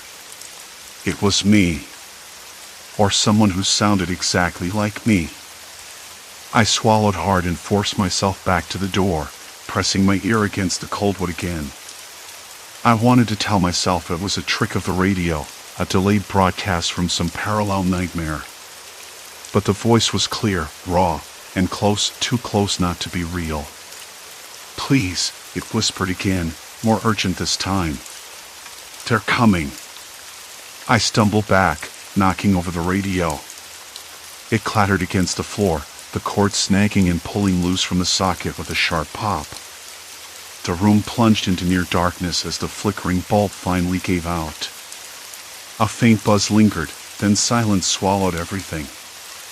I stood frozen, the darkness enveloping me like a suffocating cloak. My skin prickled, every hair on my arm standing on end. The stale air tasted metallic, like blood, thick and heavy. Outside the door, the scratching stopped. Silence. Complete silence. Then, footsteps. Closer now. Faster. A shuffle, a scrape. The door frame groaned under pressure. I could almost hear the breath on the other side, ragged, uneven. I wanted to scream, to bolt, but my body betrayed me. I was trapped. Like those voices I'd been hearing, the parallel versions of myself, each caught in their own nightmare. I was one of them now. Open up, a voice hissed through the door crack. You don't want to do this. The voice was different from before, deeper, colder. No mercy. No hesitation. It carried the weight of someone used to getting what they wanted, no matter the cost. I swallowed the lump in my throat and forced myself to speak, voice shaking but steady enough. Who are you? I whispered. No answer. Instead, the door shook violently, the chain rattling against the frame like a warning. Panic clawed at my chest. I needed a plan. Fast. I scanned the room, with its faint smell of dust and decay, with trembling hands, looking for anything I could use. The broken radio, a loose pipe near the radiator, a shard of glass from the cracked window. My fingers brushed against the cold metal of a screwdriver lying near the workbench. I grabbed it and clutched it like a lifeline. The door rattled again, harder this time. My ear pressed to the wood, heart hammering so loud I was sure whoever was outside could hear it. Then, faintly, the radio crackled back to life. Static spilled out, sharp and sudden, slicing through the tension like a knife. A voice came through, fractured and urgent. Don't trust him. My blood ran cold. It was another one of me. I was sure of it. The voice was ragged, tired, soaked in fear. But before I could make sense of it, the radio went dead again. The door frame splintered under the next blow. I raised the screwdriver, knuckles white, and prepared to fight. There was no other choice. The door crashed open, and a figure lunged at me. The smell hit me first, sweat, cheap cologne, the metallic tang of something worse. I twisted, slashing wildly. The screwdriver connected with a harsh crack against bone or wood, I couldn't tell. The man growled and stumbled back, eyes wild. I didn't wait. I bolted past him into the hallway, cold air biting at my skin through the cracked window. The building groaned around me, its ancient walls trembling with the sounds of pursuit. I ran down the corridor, heart pounding in my ears, every breath sharp and ragged. The scent of damp plaster and mildew filled my nostrils, mixing with the acrid sting of fear. Somewhere behind me, the footsteps multiplied more than one. I ducked into a narrow stairwell, its walls lined with peeling paint and broken pipes that dripped cold water onto the cracked concrete. The sound of dripping echoed, a slow, relentless metronome counting down my dwindling options. I paused, pressing my back to the wall, gasping for air. My hand shook so violently the screwdriver nearly slipped from my grip. I glanced up. A faint, flickering light came from the floor above, my only hope. But then the radio crackled again, this time louder, clearer. Find me. Please. I'm trapped. The voice was different now. Older. Worn. Every word weighed with exhaustion. I swallowed hard. Could I trust it? Could I even tell which voice to believe anymore? A shiver ran through me. The walls seemed to close in, the darkness pressing down like a physical force. I had to move. I pushed myself off the wall and started climbing the stairs, each step creaking beneath my hurried weight. The air grew colder, smelling faintly of smoke and something metallic again. Blood? I didn't want to know. At the top, the door was cracked open, a sliver of light bleeding through the gap. I nudged it with the screwdriver. Inside, the room was empty. Except for the radio, buzzing softly on the floor, casting eerie shadows across the cracked plaster. And then the voice. Behind you. I spun around just in time to see the shape emerge from the darkness. Tall. Shadowed. Silent. My breath hitched, stomach plummeting. The screwdriver felt suddenly useless in my hand, heavy and awkward. Why? I whispered, voice trembling. No answer. Only the cold, hard gaze of someone who'd crossed every line to survive. Someone who knew exactly what this was: a game, a trap, a nightmare with no end. The radio crackled again, a final whisper in the dark. "You're not alone." And then the lights went out. Silence. Complete silence. The fight wasn't over. Not yet. It was inside me. The silence after the lights went out was suffocating. My lungs seemed to shrink inside my chest, each breath shallow and sharp. The radio lay on the cracked floor, its soft buzzing like the pulse of a dying animal. I stayed frozen, the screwdriver still clutched in my hand, my knuckles white. The shape, the man or whatever he was, stood just beyond the faint glow of that single sliver of light slipping under the door. I couldn't see his face, but I could feel the weight of his gaze like an anchor dragging me down. Minutes passed. Or was it seconds? Time lost meaning. The cold settled deeper into my bones, mixing with the metallic tang in the air. Blood, yes, but something else, something chemical, slick and acrid.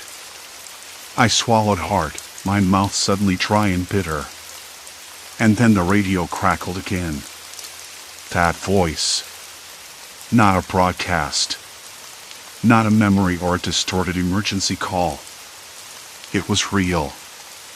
Right there, in the same room, tangled in the same nightmare. "You're not alone." The words hit me like a blow, packing a strange mix of warning and comfort. I wanted to respond, say something, anything, but my voice was gone, swallowed by the dark. Then, with a suddenness that made my heart jump, the lights flickered back on. The room was empty. The shape had vanished. I dropped the screwdriver, the clatter echoing too loudly in the small space. The radio's hum steadied, its usual static returning. I stared at it, half expecting the voice to come back, but there was only silence now. I sank to the floor, back against the cold plaster wall.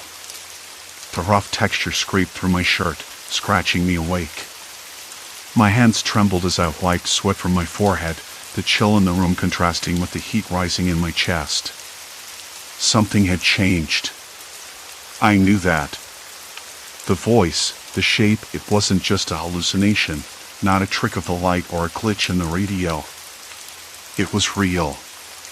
And I wasn't alone. The next morning, sunlight filtered weakly through the grimy window, casting long shadows across the room. I woke with a start, the events of the night replaying in jagged fragments behind my eyelids. My body ached, muscles stiff from the cold floor, skin clammy. Outside, the distant bark of a dog broke the quiet, a normal sound that somehow felt out of place after everything. I sat up slowly, running my fingers through tangled hair. The radio sat on the table, its antenna slightly bent but otherwise intact. I reached out, fingers hesitant, and switched it on. Static. Then, a faint voice. Not my voice. Not the shadows. A different one. Fragile, desperate. "Please, help me." My breath caught. The signal was faint, the words broken and overlapping with static, but unmistakable. Another me. Another version caught in her own nightmare. I closed my eyes, trying to steady my racing thoughts. The parallel emergencies weren't just random echoes. They were cries for help. Real, urgent, terrifying. I had to do something. Days blurred together after that. I became obsessed, scouring the radio frequencies, tuning into fragmented conversations that felt like lifelines thrown across the void. Each voice was a mirror, distorted by fear and isolation, but unmistakably my own versions of myself trapped in different versions of hell. One was holed up in a crumbling apartment, barricading the door against violent intruders. Another was running through endless rain-soaked streets, chased by shadows that whispered threats. Yet another was hiding in a basement, breathing through a cracked vent, the stench of decay thick in the air. I started keeping notes, scribbling down every detail, locations hinted at, landmarks described, times and dates. It was futile, maybe, but I had to try. If these were real people, real me, then maybe there was a way to reach them beyond the static. But as I delved deeper, the weight of it all pressed down harder. The voices grew more frantic, more broken. The threats escalated. Menacing footsteps, shouted orders, the sudden crack of gunfire. Not once did I hear anything supernatural. Just human desperation, cruelty, survival. One night, as rain tapped relentlessly against the window pane, I heard a voice so close it was like breathing in my ear. Don't trust the men outside. They won't stop until they find us. The hairs on my neck prickled. I imagined that other me, trapped and terrified, hearing the same words I heard on the stairs, words that had led me here. Could I have escaped? Would that version of me escape? I didn't know. The radio fell silent, and I realized I was alone again. But something inside me had shifted. The fear was still there, yes, but so was a fierce clarity. I wasn't just a passive listener, a receiver of pain and terror. I was a witness, a potential lifeline. I started making plans, not just to listen, but to act. To map the signals, to trace the voices, to find some way through the chaos. Because if those were me, trapped and fighting, then giving up wasn't an option. Weeks later, the immediate threat, the shadowed man, whoever he was, never returned. The police never came. The city moved on, unaware of the parallel horrors playing out in static and silence. But I didn't move on. The antenna I'd fixed, the radio that had started it all, it was still there, humming softly in the corner of my room. A fragile bridge between worlds I could barely understand. Sometimes, late at night, when the city was still and the hum of electricity filled the air, I'd hear a faint whisper, a crackling voice calling out from somewhere else. And I'd answer. Because maybe that's all any of us can do. Listen. Reach out. Hold on. The nightmares hadn't ended. They never really would. But I was no longer alone in them. And neither was anyone else. Story 6, Mariner's Wraith Haunting, Lost Crew's Terrifying Secret. The tide had been unusually low that morning, dragging the sea back like it was reluctant to spill its secrets. It was the kind of morning that made you think twice before stepping into the unknown, but curiosity had a way of gnawing at me. That ship, the Mariner's Wraith, had been stranded on this stretch of coast for as long as anyone could remember. No one had touched it in years. Not officially, anyway. The town council declared it a hazard too dangerous to approach. Yet here I was, camera slung over my shoulder, notebook in hand, chasing stories that no one else wanted. Beautiful wreck, my colleague, Mark, said behind me. His voice cracked like dry wood. But it's just a hunk of metal now. Nothing left but rust and memories. I nodded but didn't reply. The wind had picked up, carrying a faint, sour smell that I couldn't place. Something sharp and metallic mixed with the brine.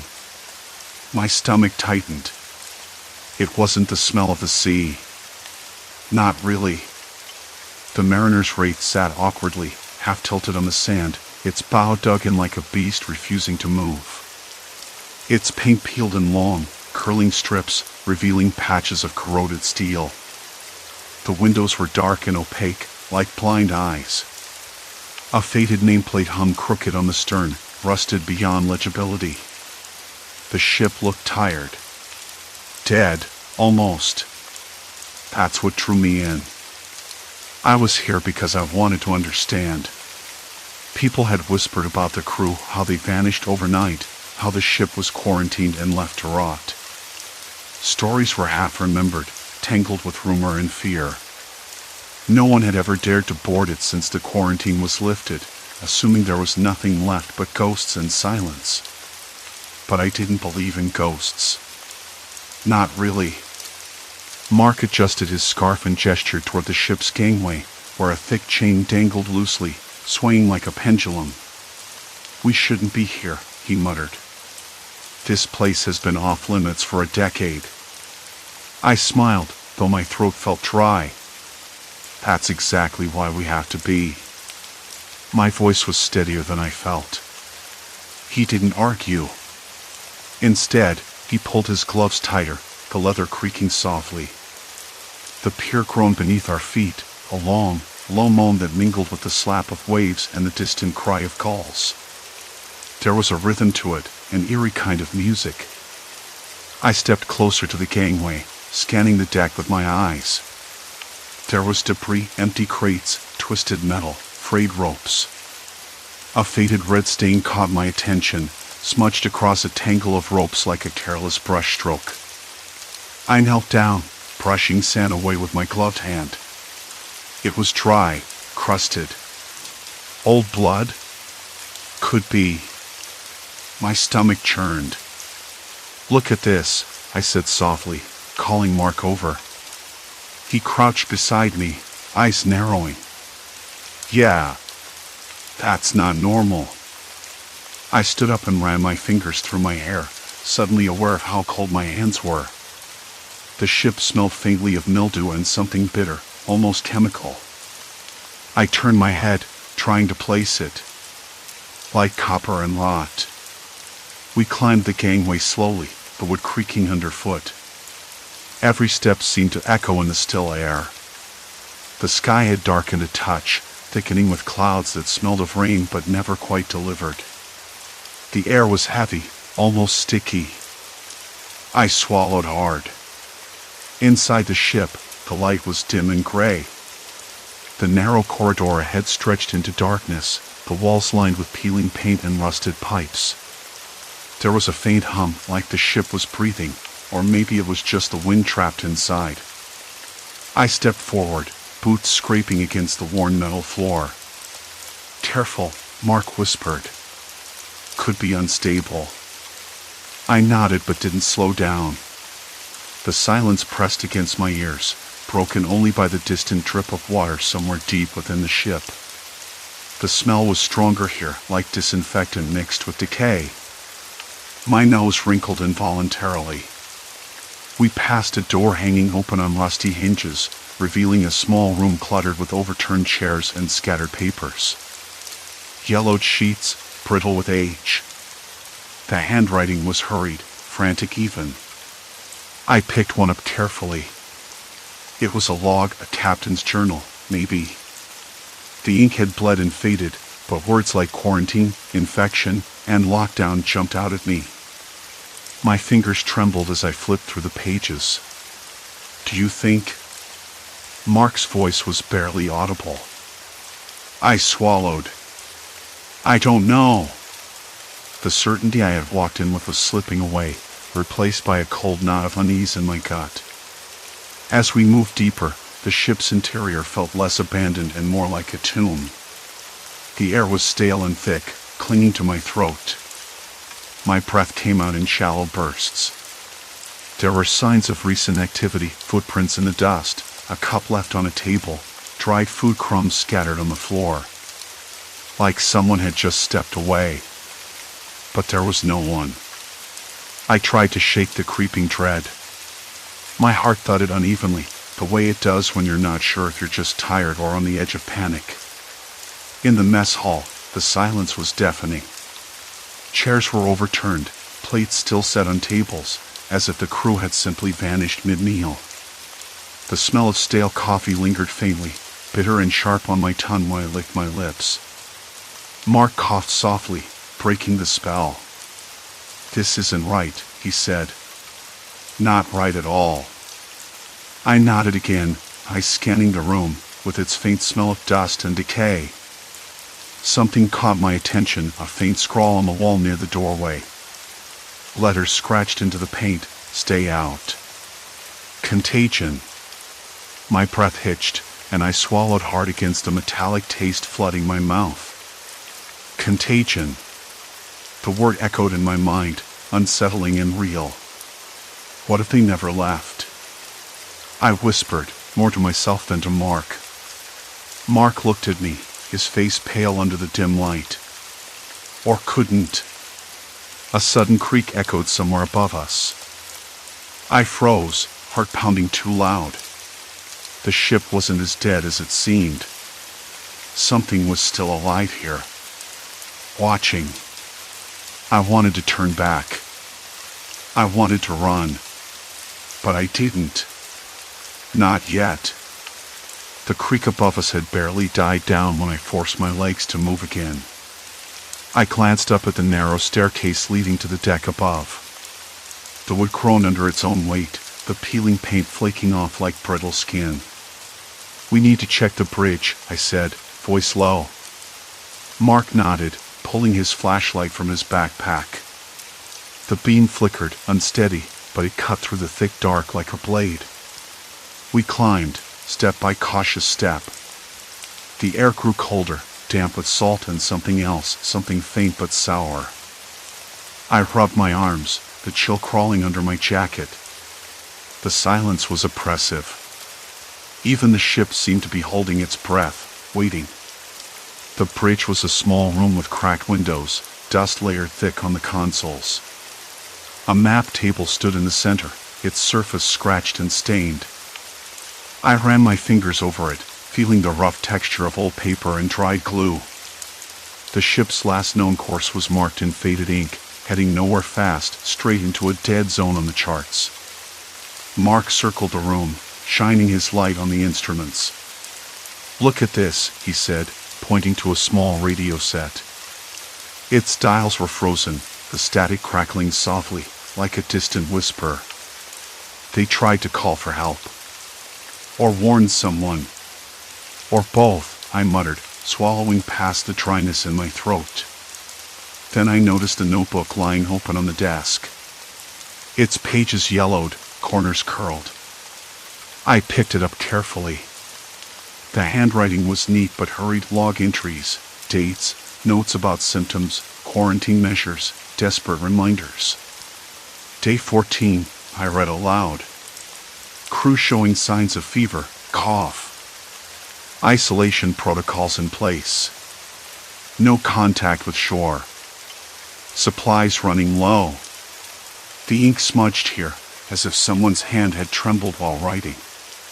They quarantined themselves. Mark crouched beside me, peering over my shoulder. But why no evacuation? No rescue? I shook my head. Something went wrong. My fingers brushed the next line. Containment breach suspected. Air filtration compromised. Do not remove masks. The words felt like a punch to the gut. Masks. Breaches. Contagion. A sudden metallic clang echoed from below deck. I jumped, heart spiking. Mark cursed softly. That can't be good. We exchanged a look. Neither of us wanted to be the first to say it aloud, but it hung between us like a thick fog. Something was still moving down there. Something alive. Let's check it out, I said, my voice steadier than I felt. Part curiosity, part stubbornness. We couldn't just stand here, pretending the ship was empty. The stairwell smelled worse now, stench of rot, stale sweat, and something chemical, like bleach gone bad. The walls were damp, covered in patches of mold that looked like blackened skin. My fingers traced the rough plaster, cold and crumbly beneath my touch. At the bottom, we entered what once must have been the crew quarters. Bunk beds lined the walls, thin mattresses stained with rust and dark spots I didn't want to identify. A small metal locker sat open, its contents spilled out, ragged clothes, half-empty water bottles, a faded photograph of a smiling family pinned inside the door. I paused, the photo catching me off guard. The faces looked so alive, so normal, until I noticed the black tape covering one man's mouth, a crude X scratched over his eyes. The image was torn, edges frayed. I swallowed hard, a bitter taste rising. Why would they do that? I whispered. Mark shook his head, eyes scanning the room. Maybe a warning? Or something else? Footsteps. Barely audible, but definitely there. We froze, breath caught between our ribs. The sound came again, soft, dragging, like someone struggling with a heavy load. It wasn't a ghost. It was flesh and bone. Over here, Mark whispered, leading me toward the far corner where a door hung ajar. It looked like a storage room, but inside, the air was different, thicker, almost suffocating. My flashlight flickered again. I cursed under my breath, tapping the side until the beam steadied. The room was small, lined with metal shelves holding glass jars, medical supplies, and yellow documents wrinkled by moisture. On a table lay a sealed envelope, its edges curled and stained. I picked it up carefully. The paper was brittle, but inside was a letter, typed and signed by the ship's doctor. It detailed the outbreak, an unknown respiratory virus, highly contagious, with symptoms worsening rapidly. The crew had isolated themselves to protect the mainland. Quarantine, I said, voice barely audible. They locked themselves in. Mark's face was pale. And they never got out. I swallowed, feeling the weight of it settle in my chest. This wasn't just abandonment. It was a death sentence sealed inside these rusted walls. Suddenly, the lights overhead flickered on, startling us both. The fluorescent tubes buzzed with electricity, casting harsh shadows that danced across the peeling paint and rusted metal. For a moment, I thought we weren't alone. A soft thudding noise echoed from behind another door, somewhere deeper in the ship. I glanced at Mark. His jaw was tight, knuckles white on his flashlight. Should we call it? I asked, but the words felt weak, like surrender. Mark shook his head. No. We need to know. I nodded, heart hammering against my ribs. The air tasted metallic now, thick with the smell of decay and something chemical, maybe disinfectant, or worse. We moved toward the door where the noise came from, each step heavier than the last. My hands trembled despite my efforts to steady them. The ship seemed to breathe around us, its secrets waiting just beyond the threshold. Then, as Mark reached for the handle, a low, guttural groan echoed through the corridor. Not mechanical. Human. I stopped cold, the letter slipping from my grasp. The groan repeated, closer this time, desperate and raw. Mark, I whispered, voice breaking. There's someone here. His eyes met mine, fear, disbelief, something darker. We're not alone. Silence fell. Complete silence. Then the door swung open on its own, creaking wide enough to reveal nothing. Empty darkness. But the groan came again, this time from behind us. We spun around, shining our lights into the blackness of the hallway. Footsteps, fast, erratic, echoed off the metal bulkheads. Something was moving. Not just alive, but desperate. Terrified. My breath caught. The quarantine crew might have been trapped by a virus, but the real threat was something else entirely. Something human. I wrapped my arms around myself, the cold sinking into my bones. The ship wasn't just a tomb.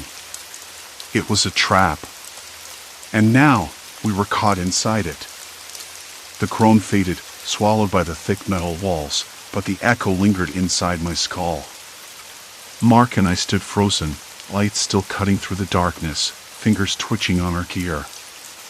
I could swear I heard a ragged breath nearer this time, sharp and shallow, like someone gasping after running through a maze of corridors. The stale, recycled air tasted metallic, thick with dust and something else, something sour I couldn't place. Did you hear that? My voice barely rose above a whisper, cracking at the edges. My throat felt raw, like I'd swallowed sandpaper. Mark nodded, jaw tight. His eyes darted toward the open door. We need to move. Slowly. Behind us, the faint thud of footsteps, slow now, deliberate, almost pacing. My hands trembled so badly I almost dropped the flashlight. I clenched my jaw, trying to steady my breathing. The cold was seeping past my jacket, but inside, a fire flared. Not anger exactly. More like dread. We edged into the corridor, every step sounding like a gunshot in the silence. The flickering overhead lights cast sickly yellow pools on the floor, revealing peeling paint and rusting wires hanging like dead vines. The smell was worse here, something rotten, like old blood mixed with mildew. I swallowed hard. Look. Mark pointed at a scuffed patch on the bulkhead. Footprints. They were smeared, watery, like someone had dragged a heavy foot through thick grime. And the prints didn't end here, they led deeper into the ship. Do you think it's one of the crew? I asked, swallowing a lump. He hesitated. If it is, they're not just trapped there. Changed. Desperate.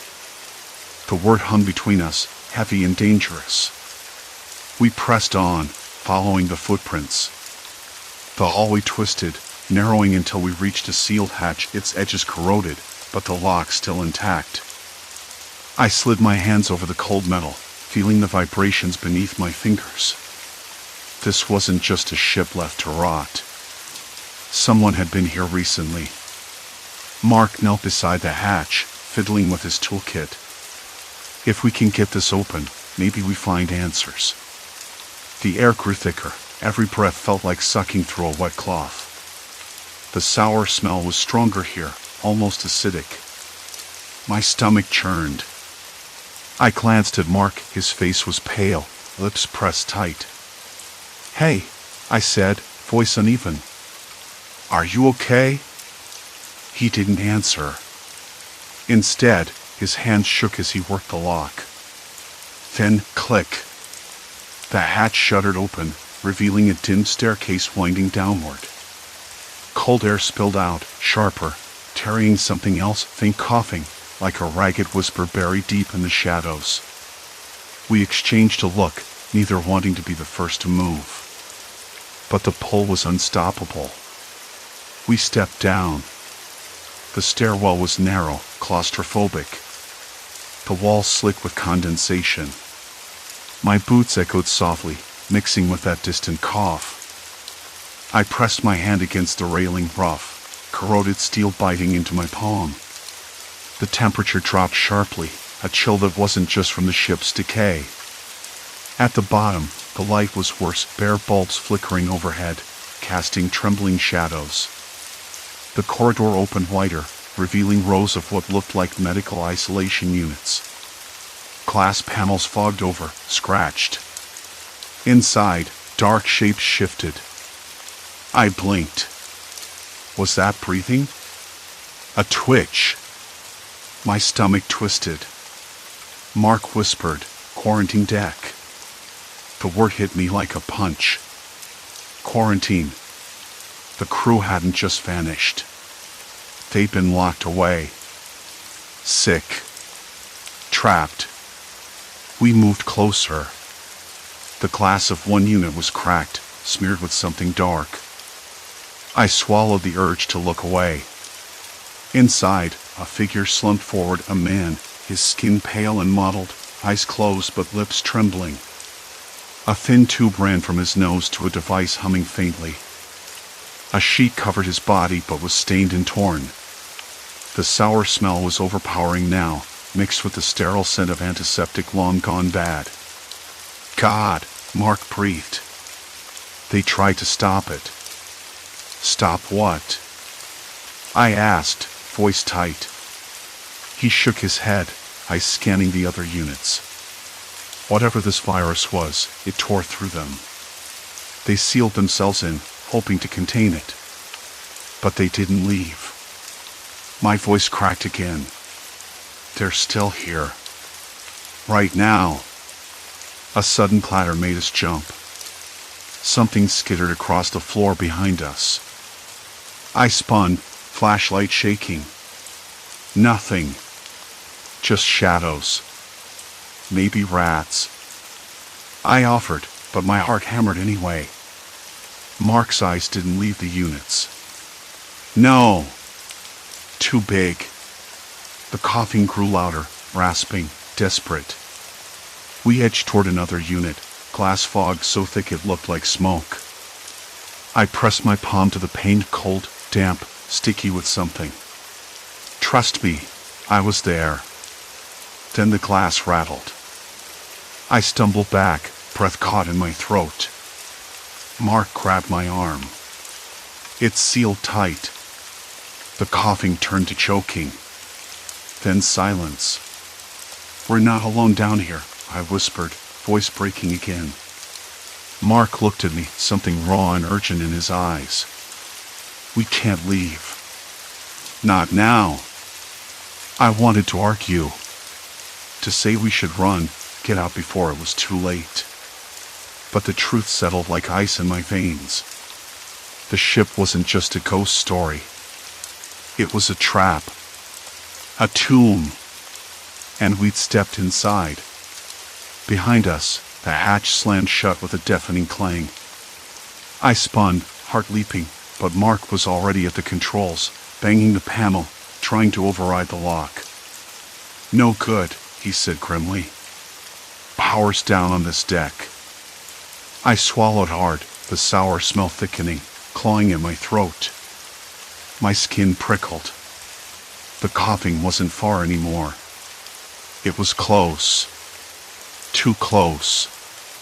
Mark, I said, voice trembling. What if they're not the only ones here?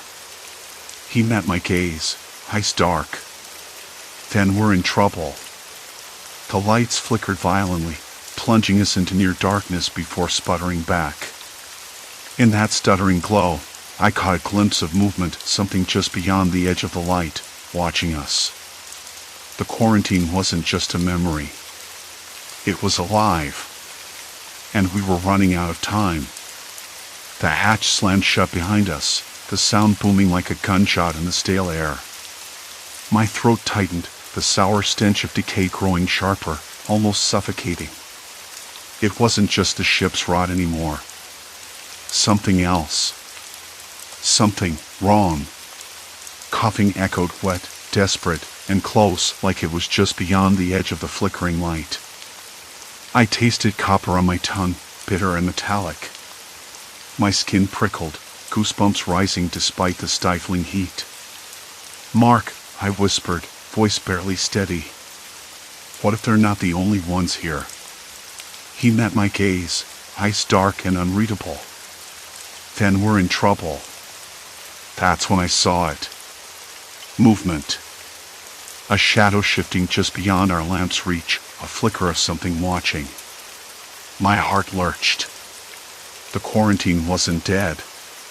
It was breathing. Waiting. I swallowed hard, the metallic taste deepening, and tried to steady my shaking hands. I wasn't sure if it was the cold or pure adrenaline. Listen, Mark said, voice low. We need to find the source of whatever's on this deck. The ship's systems are offline, probably because the virus containment protocols kicked in. The whole place is sealed tight. We're trapped. I nodded, swallowing the lump in my throat. So, what? We crawl through the dark and hope for the best. Pretty much. His jaw clenched. But first, we find the ventilation controls. If the virus is still hanging around, the air circulation system might help us. Or kill us. I hated that idea. The stale air was already thick, like breathing through wet wool. But what choice was there? The coughing grew louder, closer. It wasn't just a sound anymore. It was a warning. We moved forward, feet shuffling on the deck's warped planks. The ship groaned around us, a low, mournful rumble that made my stomach twist. A distant thud echoed somewhere below the floorboards, slow and deliberate.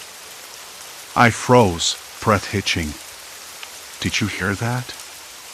I whispered. Mark nodded, eyes scanning the shadows. "Yeah. Something's down there." "Or someone," I added, voice barely audible. We rounded a corner, the weak beam from my flashlight flickering over a bulkhead marked quarantine zone. The faded letters were scratched and smeared, like someone had tried to erase the warning. Behind the door, a faint hiss escaped into the corridor, like air leaking from a punctured balloon. I pressed my ear to the cold steel. The air was thick with a chemical tang, sharp and bitter. My stomach clenched. "This is it," I said. "The sealed quarantine." Mark's hand went to his belt where the emergency respirator hung, but he hesitated. "If we put these on, we might be stuck. No way to get them off without contaminating ourselves." I swallowed. "We don't have a choice." "If the virus is still airborne," my voice trailed off as a sudden, harsh cough ripped through the silence from somewhere beyond the door. It was ragged, raw, human. The door rattled. Something banged against it, hard, desperate. My hands trembled as I reached for the latch. "Mark, I don't like this." "Neither do I," he said, voice tight. "But if we don't see what's inside, we won't know what we're dealing with."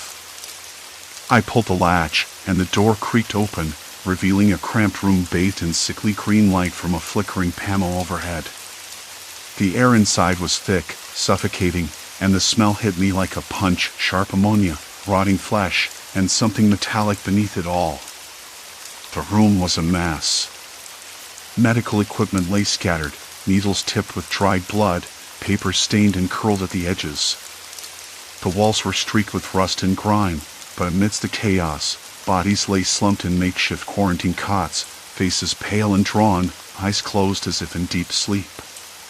But the stillness was wrong. Too perfect. A faint movement caught my eye. One of the bodies twitched, a hand jerked convulsively.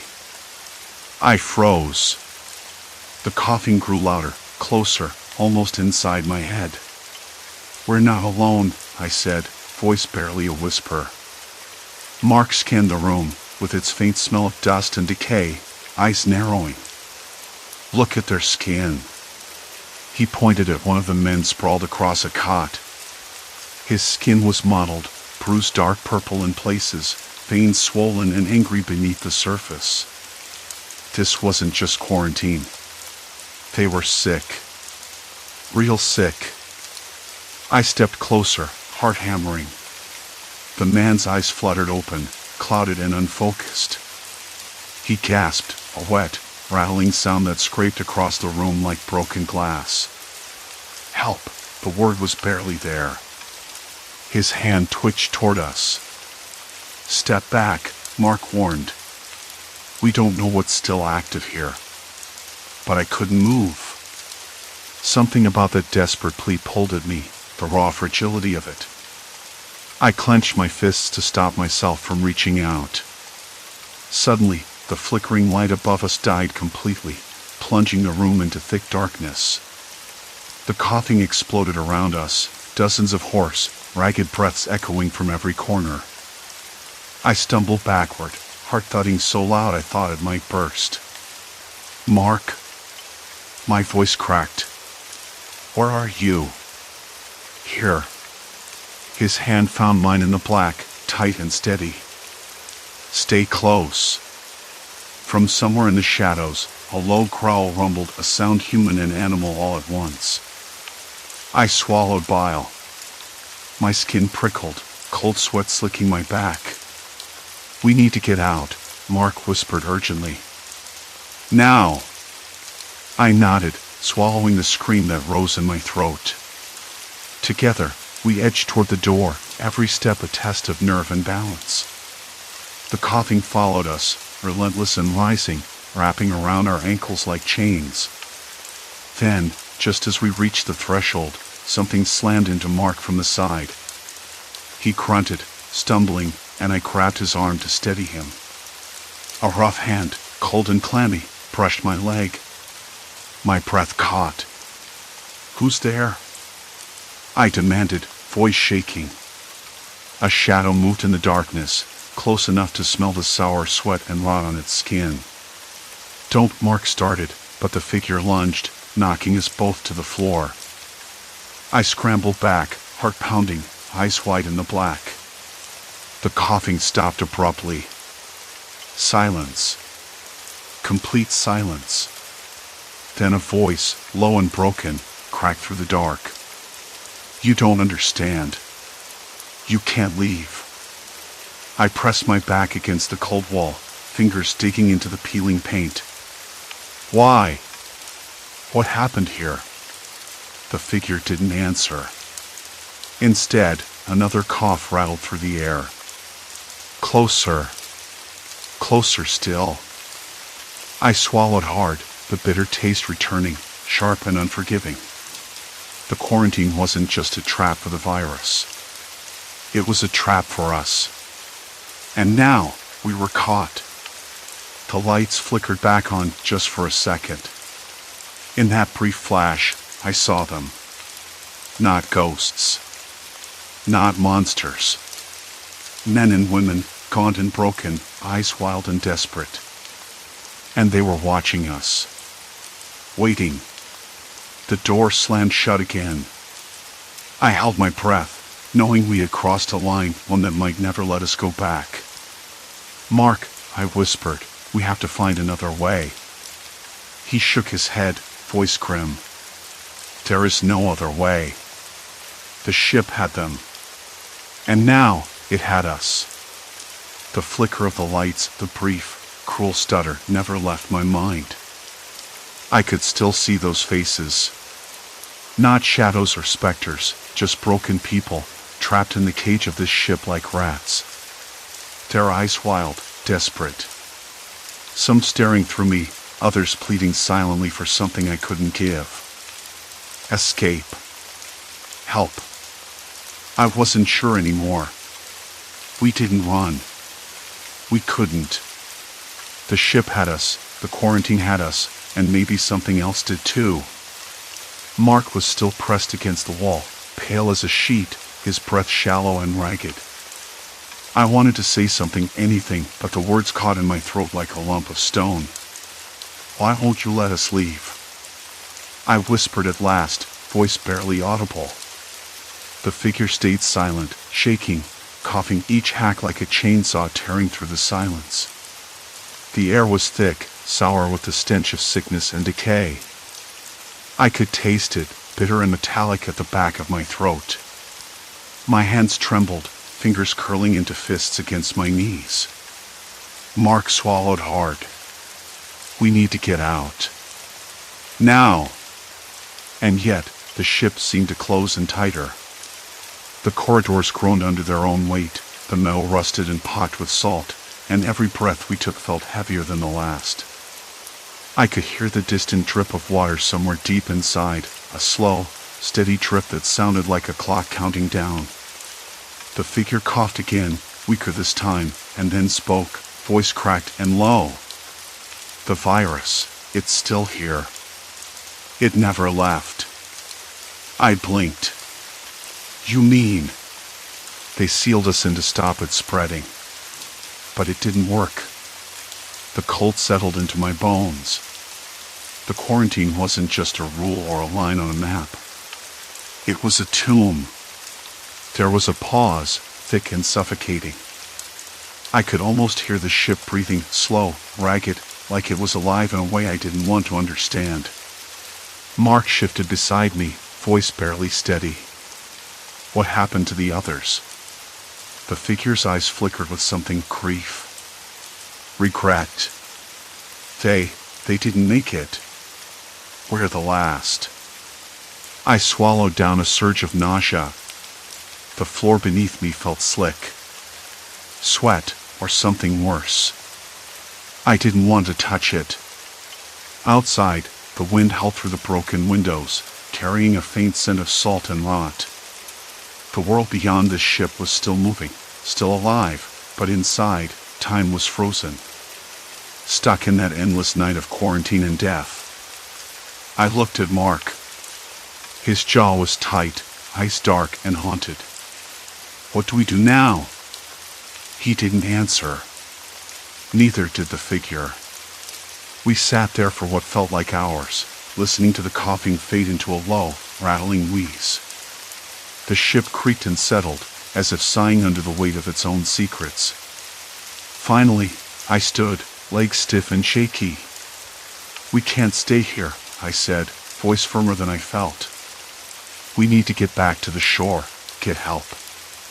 The figure looked up, eyes wild again. Help won't come. Not for us. I paused. The hopelessness was crushing. But giving up wasn't an option, not now. Not after everything. Mark rose beside me, nodding.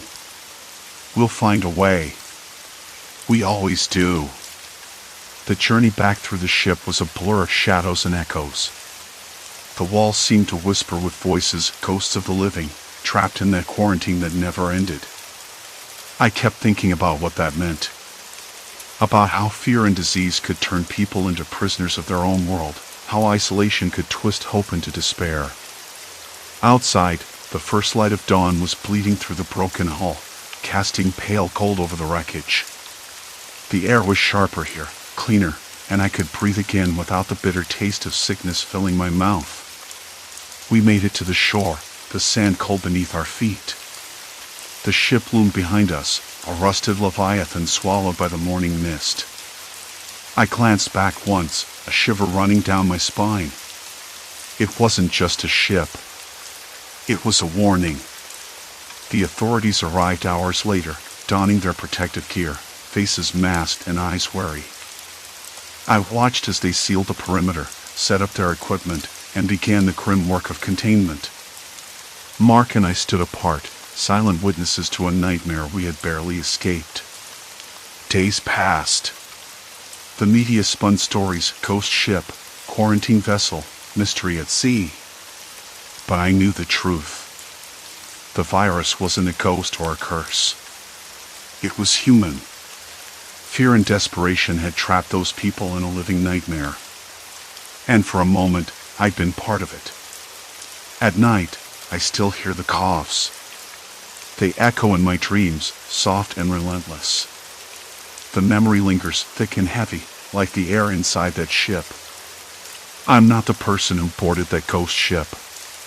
Something inside me shifted when I saw those eyes, heard those voices. I carry their silence now, a weight I can't shed.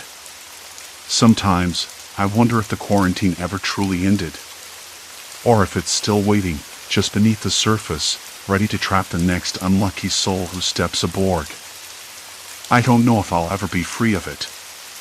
But I do know one thing, some doors, once opened, don't close again.